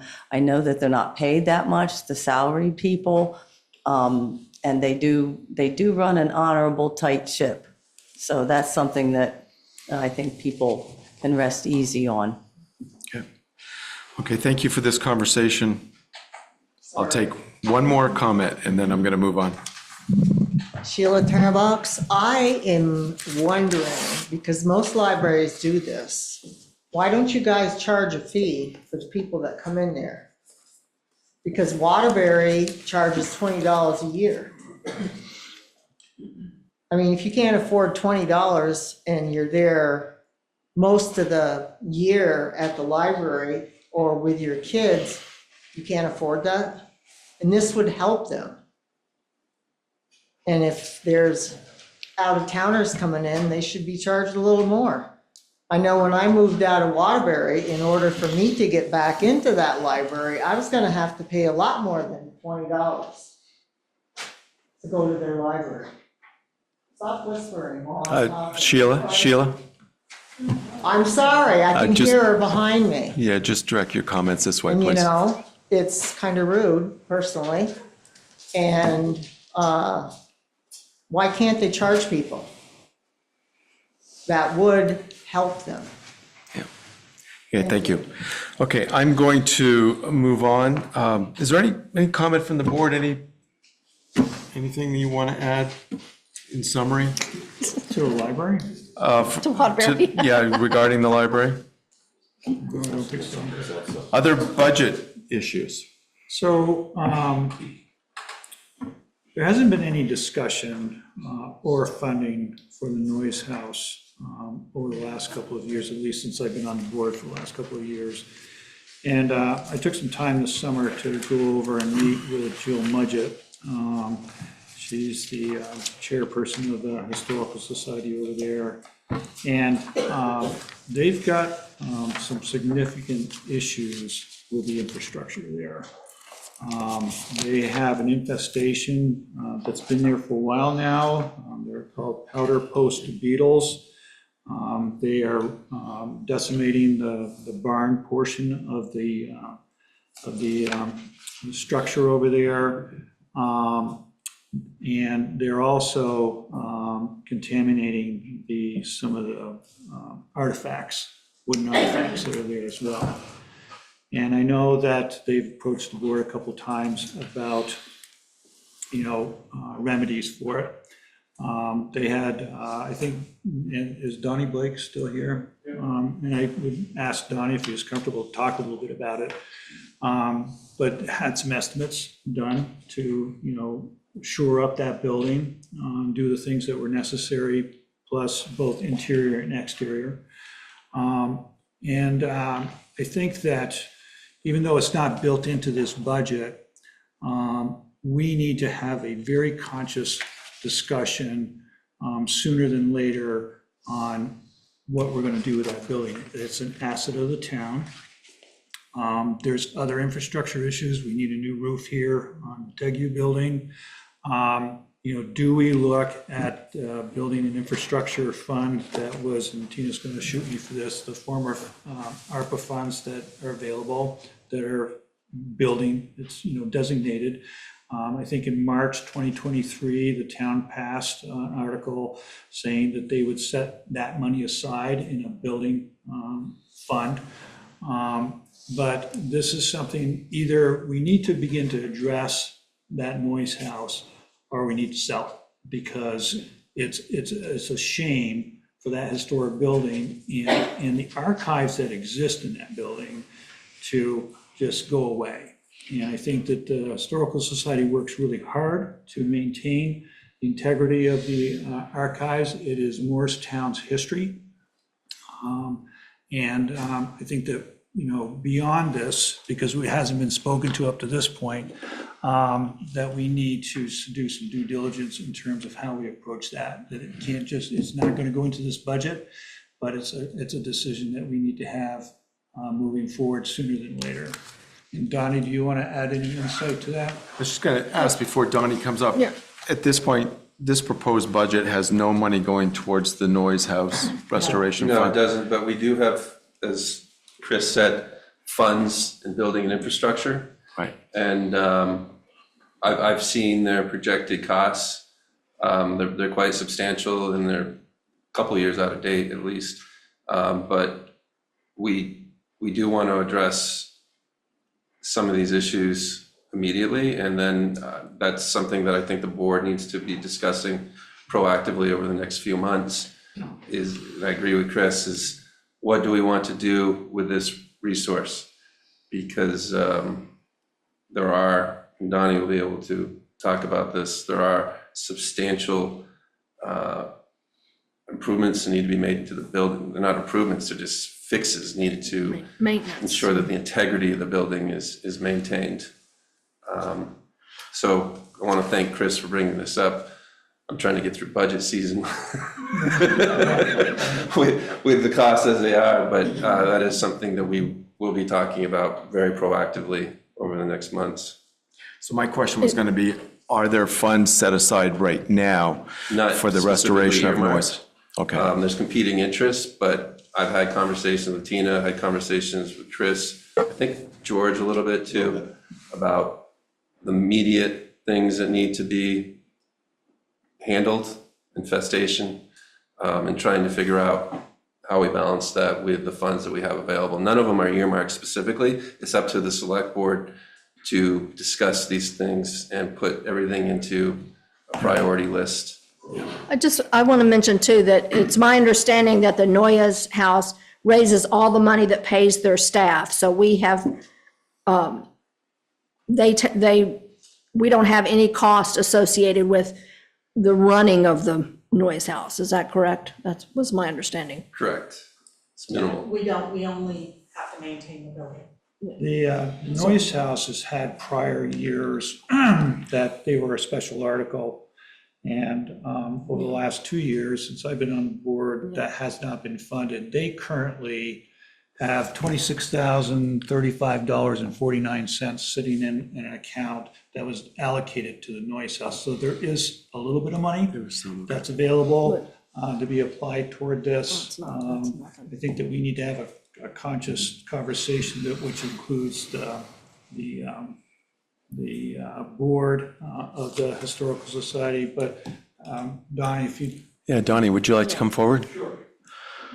Just let us know what the needs are. Lake, Meadowood Road. I don't have figures in front of me tonight because I didn't expect this, but I'm sure you saw the assessment that was done by the professional that does this. He just goes around to all historic sites and puts numbers together. And they've had those, I think they're done like 2 years ago, something around that. Yeah. Which they're pretty there. Some of the numbers for certain areas are pretty hefty, but when you dig into those buildings and have to bring them back to historic preservation levels, it doesn't take long to spend some real money. And as he said, the barn is probably the worst area right now. They were started, I spent a good bit of money last year here getting some of the windows brought back up to snuff. Because once they're gone, then you've lost them. So they're bringing the windows back up to snuff, but they're not all done yet even. And there was, for a time there was like 1 cent, half a cent on the tax base, which generated at that time like $33,000 a year, which isn't a ton of money, but it got some stuff addressed that needed to be addressed then. And then that dried up. So this 26,000 you're talking about there is just left over from those previous allocations. year. That's it. I mean, nothing has gone there. Only thing they get money from is membership fees and volunteer, people who want to volunteer. So it is quite a bill. Anybody who in this room who has never been there really should go and see what that place has to offer. They do some incredible stuff there too. History of what's going on around town and all these years, and just the history of that building itself, what it's come to. So, but I agree with Chris, we gotta fix it, or we gotta let it go. Let it go to somebody who will do that. Yeah, so it's safe to say there's hundreds of thousands of dollars worth of restoration work. Hundreds of thousands, Yeah. yes. Okay. No, I wouldn't say a million, but hundreds of thousands. I mean, we could spend $1 million pretty easy if we really want to. But keep in mind, when I say we, this isn't all me. I come in and I help out with what we can help out with, and we have other vendors that come in. And remember, we don't heat the building. There's a lot of stuff that they don't do there, so you're not paying for any of that. But there was some water infiltration that has been handled in the last couple of years too. But there's still a lot to do there, but it's like what you talked about, the roads. Yeah. The more you let that building go, the worse it's gonna get. And it's either gonna be a matter of tear down and redo the whole thing, or sell it, or gotta catch it pretty soon. Thank you, Donnie. Thank you very much. In an email from Joe Budget that was sent to me and copied to Brent, it was October 2nd of this year. They were looking for $185,000 to be included in this budget. This covers the barn repair, the south-facing clapboards, the foundation, poured concrete barn floor to seal in the powder post beetles, and that included Donnie Blake's $150,000 estimate plus one last powder post beetle removal. I'm not really sure what that all means, but it's in $150,000 to $185,000 range that they were looking at immediately to cure the continued infestation there, just to put some figures to it. So I just bring this up because I think it's something that we need to talk about, and sooner than later. Are you in part suggesting that we need to put a special article in for the noise house? I think that at this point, we should have a further conversation. I don't think so at this point. I think it's too late in the game to add that in there. I think we're at where we, our maximum capacity to tax the taxpayers. Personally, I feel that way. I think there's other resources to begin this conversation, and with money that's available, and how we allocate it and how we spend it and how fast we do this is a decision by the administration and the board, but I don't think now is the time to add another half-cent to the budget. Okay. I think there's other options. Yes. Any other conversation on this issue by the board? Go ahead.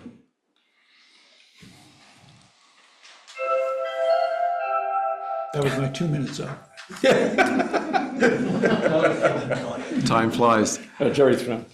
I just looked up and see that the Agency of Commerce and Community Development, the next round of grants will be announced in August 2025. Applications due October 2025. And I believe that there's generally very generous programs out there for this type of thing, and encourage the administration to look into it. Thank you. Thank you, Jerry. Any other budget review issues that the board wants to bring up at this point? Okay, I'm going to move on to our last new business. We've had Seth Jensen's been waiting rather patiently in the audience for quite a while now. Seth is from LCPC, and he is going to give us a presentation on the Enhanced Energy Plan. Tasha Wallace was going to be here tonight. Seth is stepping in her stead. So go ahead, Seth. So thank you, Don. I'm Seth Jensen, Deputy Director of the Lamoille County Planning Commission. Megan Werdier is going to actually be doing most of the talking. She helps communities throughout the region with energy planning. So we wanted to bring this opportunity forward to the Select Board for your consideration. It's in that interest of being proactive that was mentioned earlier today. The enhanced energy planning is a way that communities can do a little more upfront work and then have greater standing for projects that come before the Public Utilities Commission. I'm going to let Megan do most of the talking about the details of what that entails. And while she's doing that,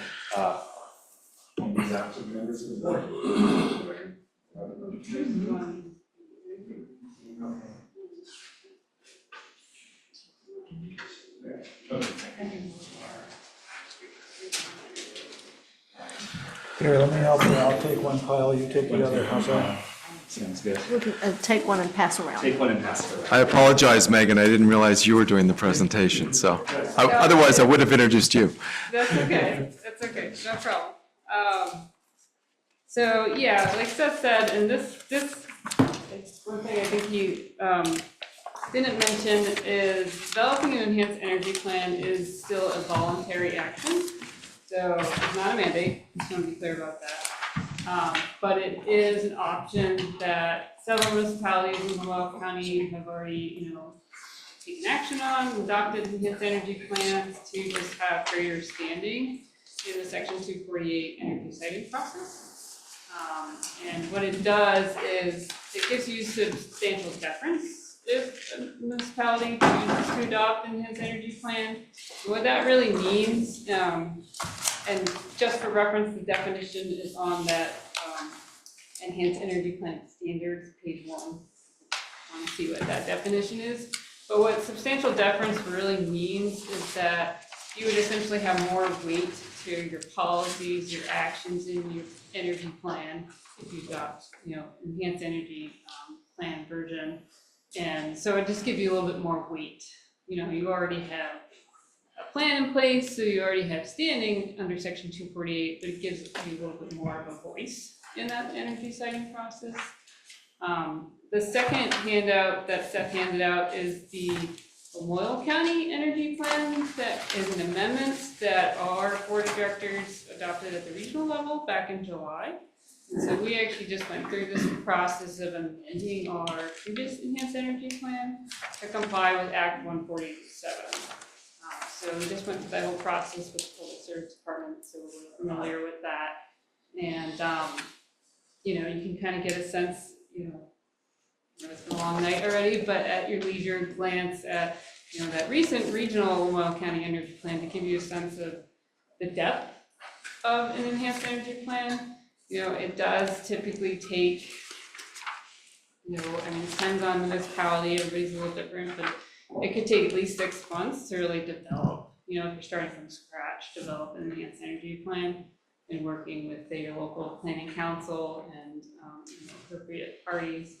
And usually you reach out to the local utility as well, of course, and gather their input for policies and to kind of refine the energy siting section.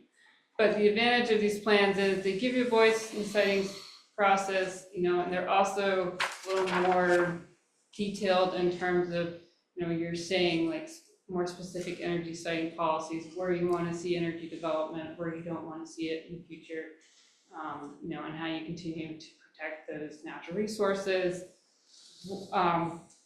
One or a couple of elements that were added to the Act 174 standards were, really recognizing priority forest blocks, and just kind of really considering weighing the benefits between, clear cutting for solar development, wind development versus kind of their, keeping those forest blocks intact and unfragmented.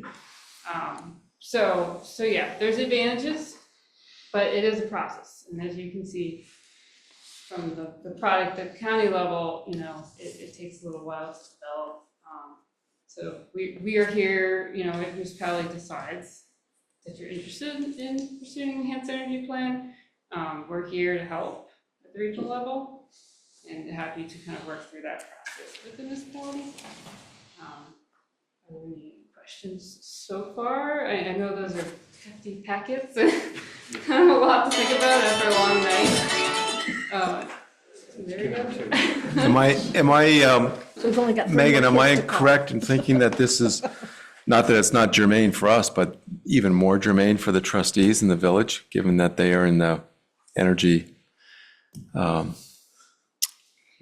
certainly an important energy business? part of it. Yes. yeah, and like I said, that you certainly want their input throughout the process in terms of like policies, actions. Is this a situation where the select board and the board of trustees, the village board of trustees would be working together? Yeah. Okay. I can see that being of value, yeah, you definitely want input from both the village and town. Right, It would okay, make most sense, given Morrisville Water and Light presence. right, exactly, yeah, good. Brent? So I just have a couple questions to help the board understand a little bit more.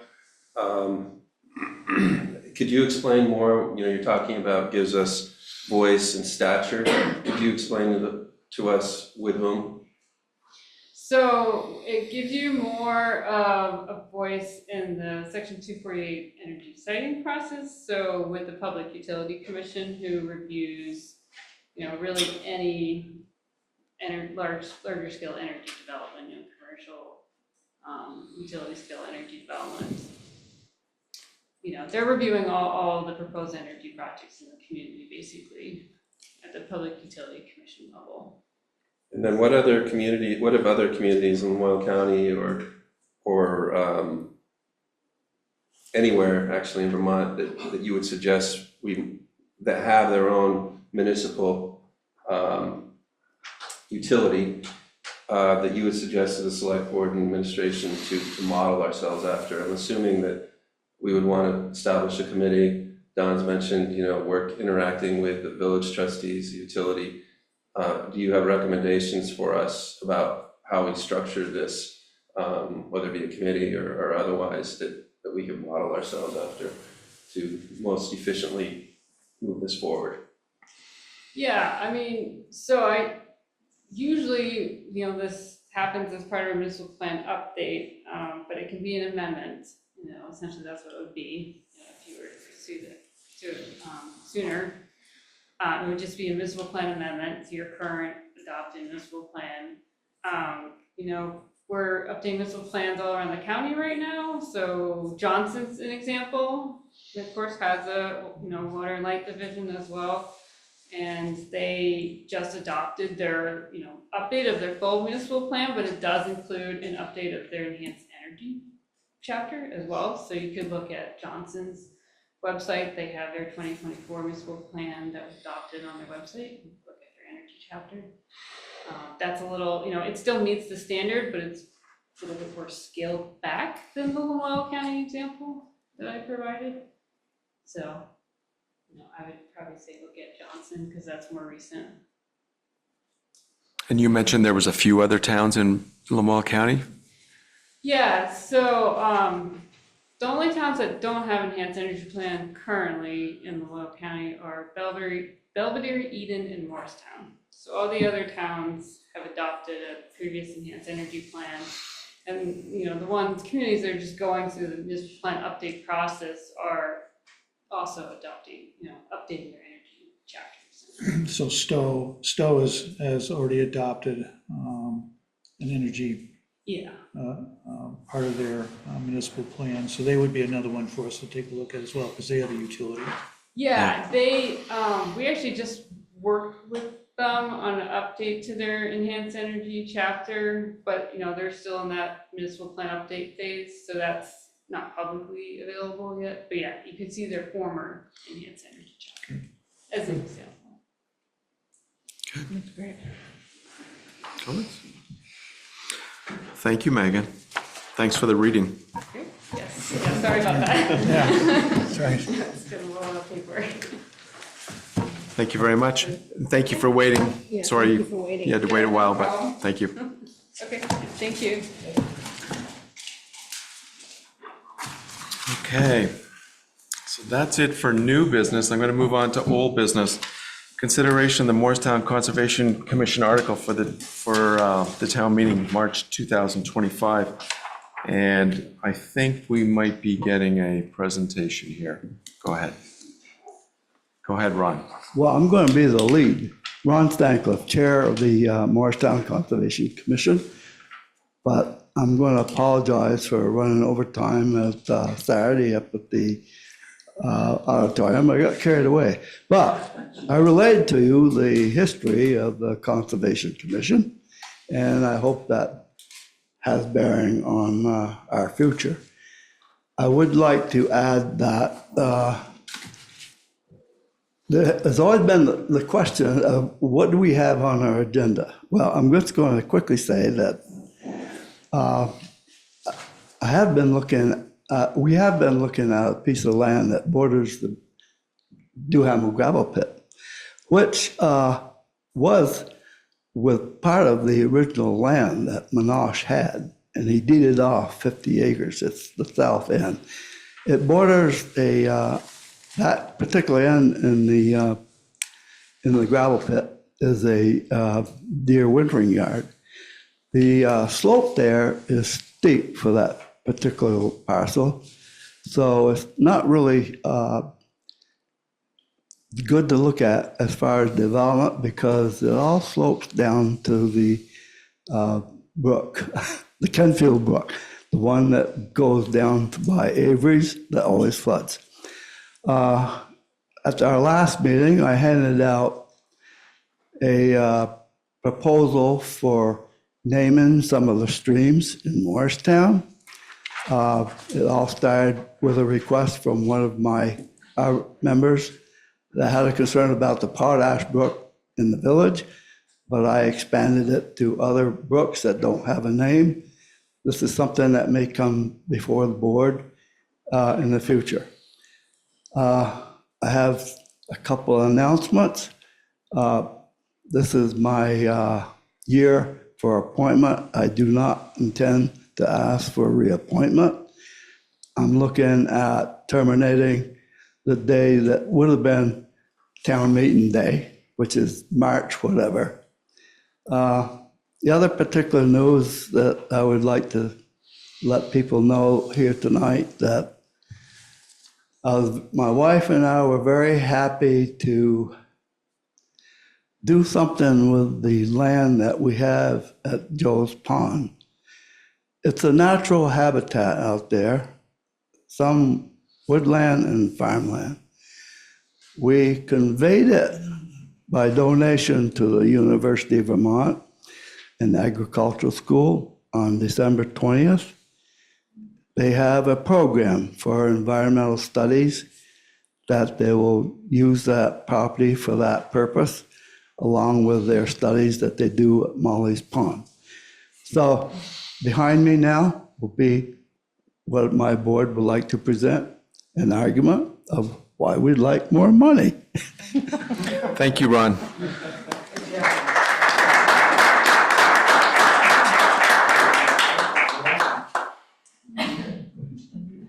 And Ron, thank you for all your years and time on the Morristown Conservation Commission.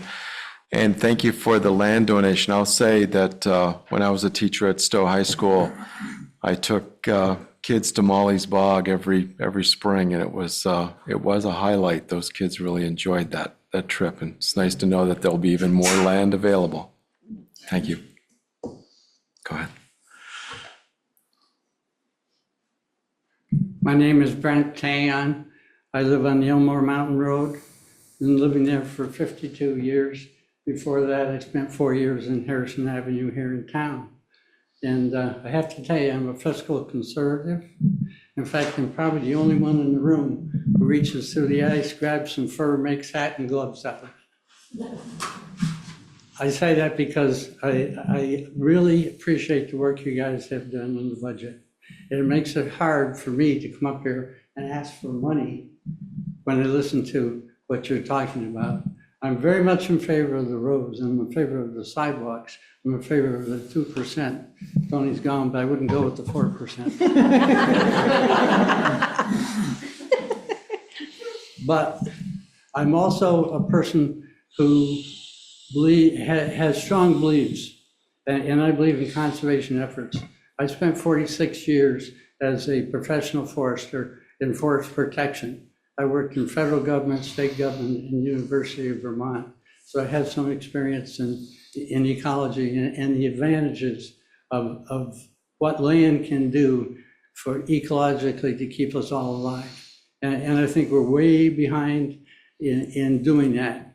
In Vermont, we are supposed to have 30% of the state in some type of conservation, either conserved land or owned land that's protected in that way. And I strongly believe in that. So I'm here again tonight to ask the board to put an article in that would appropriate some money for the Conservation Commission, for the commission's fund. Originally, we had asked for 1/2 of 1% on the grand list. And I know what that amount is because you've said it here today. I'm also very aware of tight times and tight budgets. And that bothers me as much as does anybody. So I know, and the Conservation Commission has discussed the fact that that may not be the correct amount to use this year. So we would be very willing to accept a lower amount to be put on the warning. And I thank you again for listening to us. We've come before you before. I'm not going to get into the real discussion about what we would do with the money or why we need it and so forth, because it's getting late. My blood pressure medicine is waiting for me at home. So thank you again, and I hope that you will let the citizens of Morristown decide whether they want to fund any more money towards the Conservation Commission. I hope to make it a town vote. And I know that we have a lot of people who are very much aware of what we're doing. They appreciate the town forest. They appreciate conservation. We're all aware of ecological situation worldwide right now, and we all want to do our little part to help that. Thank you. Brent, before you sit down, you hang on. Before you sit down, when you said less than what you might have asked for, are you suggesting an article for less than 1/2 cent? Yes, and I think Jerry will cover that when he comes up next. Okay, thank you, Brent. Good, thank you.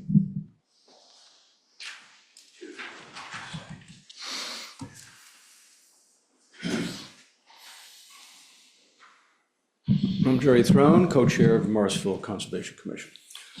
Let me address what you asked, Brent. And we thought as a group that it would only be fair, since we're asking the town, asking you all to allow an article for the town to vote, if we took a hit also, as other departments and other parts of the budget have been trimmed.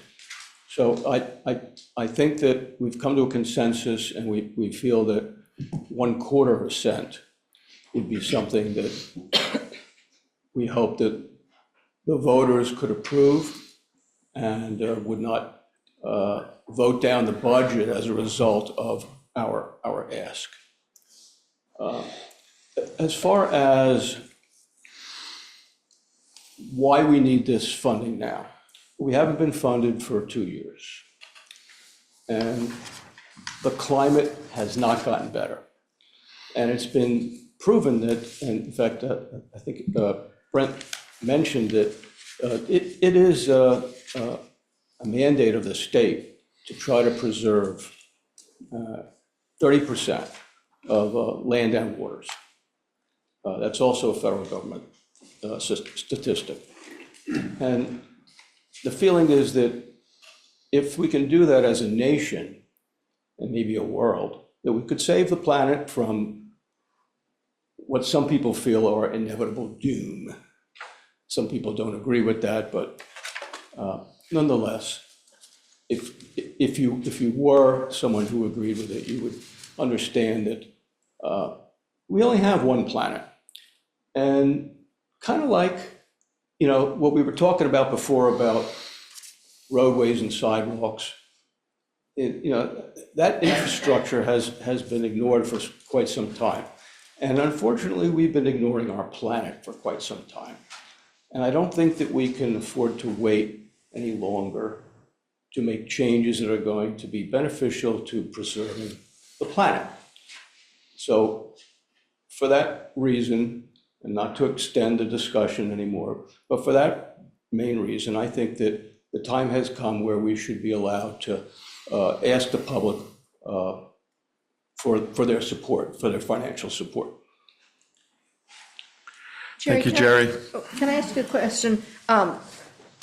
In the past, was it the past 2 years, you guys have had an article where you requested a 0.5%? Is that? Half a cent.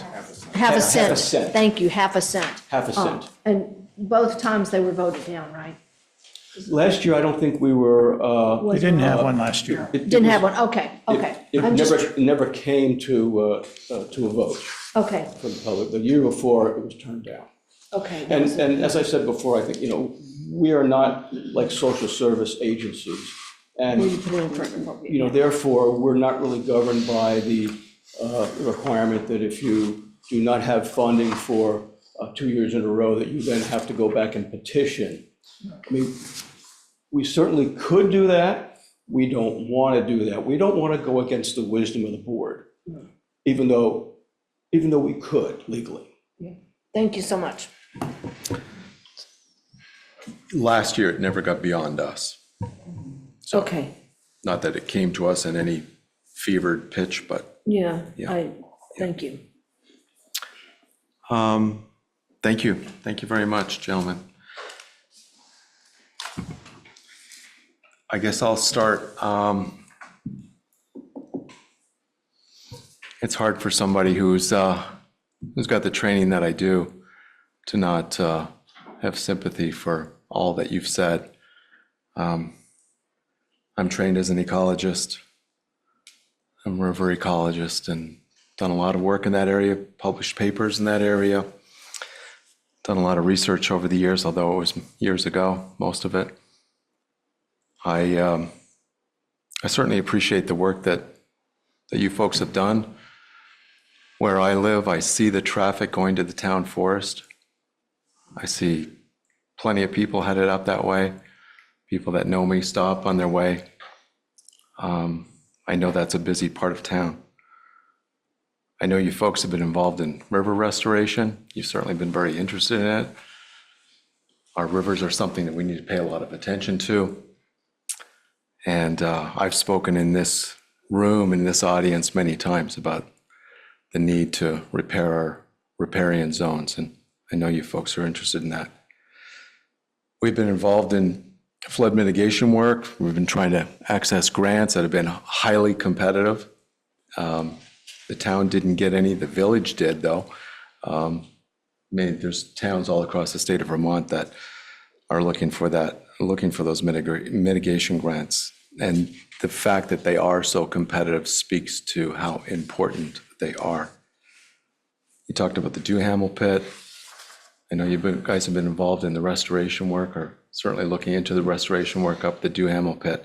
That's another area of town that draws an awful lot of attention from a lot of people. And a lot of people that don't live in this town, a lot of people, the number of people that I know that don't live in Lamoille County for that matter, that come to Morristown to recreate at the Duhamel pit is certainly worth noting, even though it may not be officially open for recreation.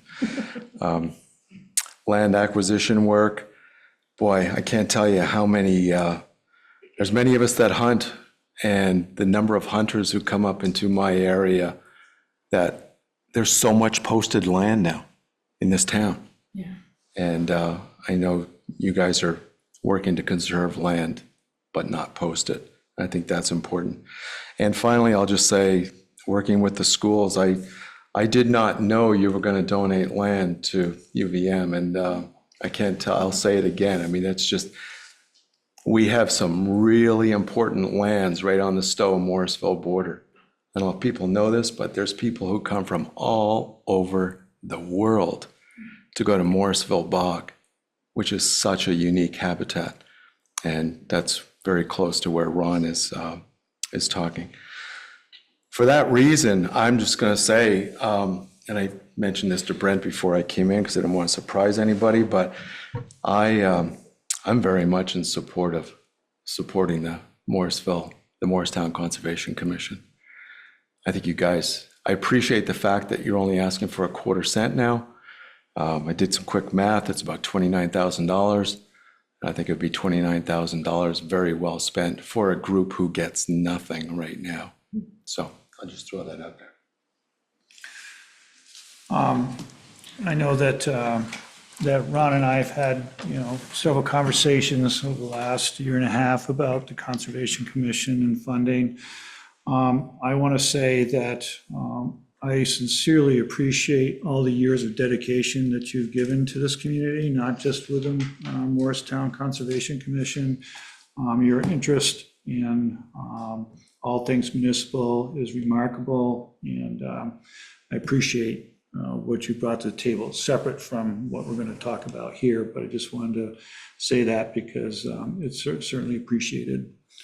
I approach this somewhat from a business standpoint. Since October, we've been working on these budgets.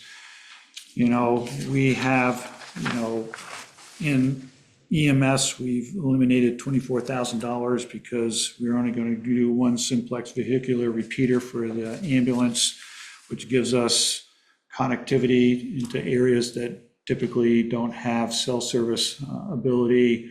We were taking $40,000 out for a new monitor defibrillator until next year. We've put off buying a loader that's 20 years old to try to milk it until we get till next year. We've talked sort of ad nauseum about the library. There's a number of other things that this municipality has had to forfeit in this budget season. Currently, the Conservation Commission has just shy of $40,000 available to you at this point. Looking at some of the things that you've accomplished over this last year, for example, the property that you helped nurture into conservation was the old Newland farm across from Jimmy Newland's house. There's an opportunity, I think, for the board to continue to do really good work that doesn't necessarily cost taxpayer dollars, to set additional money, regardless of the amount, sort of as a slush fund so that it could be available at some point to purchase land when we're facing, pretty significant, very significant financial constraints in terms of operating this municipality. The pragmatic business side of me says that I understand and certainly am empathetic to what your thoughts and wants are, but I cannot bring myself to support money being set aside for a what if when we have so many significant needs to keep this community moving forward. Whether it's a half a cent or a quarter cent. I probably will not be invited to join your board after saying that, but but nonetheless, I speak from my heart, but also speak from my head here, and that's where I'm at. Thank you, Chris. Others? I'll be very honest, Jerry and I and Brent had a conversation at Pi Day on Saturday, and I was very much on the fence about which way to go with this. If the Conservation Commission was asking for us to put the 29, what'd you say, Don? 29,000 approximately. Into the budget, I don't think I could support it. With a quarter cent, the request is not for us to appropriate the money, but simply to allow them to ask for money. And the truth, the thing that tipped the scale for me was not anything they did or any particular thing they showed me, but they showed the same grace that they showed today. I said, you guys could always get a petition. They said, we wouldn't do that. We wouldn't go against the board. That's a class act. I have no other way to say it. It's just an appropriate, very heartwarming for me to hear as a board member that we will have the final decision, even though you've got another option. And all you're asking for us to let you ask the community. And I'm okay with that. Laura? I was actually going to say very similar. I personally live here because I have a view of beautiful lands and beautiful mountains. People come to visit me because we have beautiful mountains, and I think I think Stowe has kind of led the way with the Stowe Land Conservancy. And you drive up Mountain Road and you see huge swaths of land, and you can't see that anywhere else, and the value of having the animals. And so I'm completely in favor of it. I'm again with George, thank you for respecting this board. I really, and working with us and not blatantly making a public challenge, I think is huge. I'm all for letting voters decide, because as you know, we make decisions on a lot of things, so they get a big bulk of what we've decided they can vote on. I think it's important. I really greatly appreciate you reducing it down to 1/4 cent. Articles, as everybody knows, are very hard because trying to get the information out so that they understand what it is. They just see amounts. And it is a terrible, terrible year. But I think the more options we can give people to decide how they want this town is important. So I'm completely in favor of putting on and letting the voters decide. Richard? I echo Laura's sentiments. I feel that the work you guys do is, we need to work on conserving our land and give people access to land on their own. So I'm in favor of your 1/4 cent, sorry. The beauty of a democratic process. I would entertain a motion from the board. I guess, do we need to do that, or do we do that? We don't need a motion at this point? You just had not again, like you Okay. did before, that you want the article to be on the warning. Okay, great. On the draft warning. Okay. And then that's. And then we'll vote on it next Monday. Okay, great. And- It had not been postponed. And just for everyone's information and for mine, this is like, for just this year, this would not be in perpetuity. Is that correct? That's correct. So it's a one-time. Thank you. Just so everybody's clear. So do we have a head nod? You have 4 head nods. I think we do. Okay, we have 4 head nods. Thank you. Okay, I'm going to move on. Number Roman numeral 6, approve the warrants. Do I have a motion to approve the warrants? So moved. Second. I have a motion by Chris and a second by Richard to approve the warrants. Do I have any discussion? Hearing none. All those in favor of approving the warrants, say aye. Aye. That would be unanimous. Judy? Community comments. Do I have any community comments? We've had a lot tonight. Judy has some comments.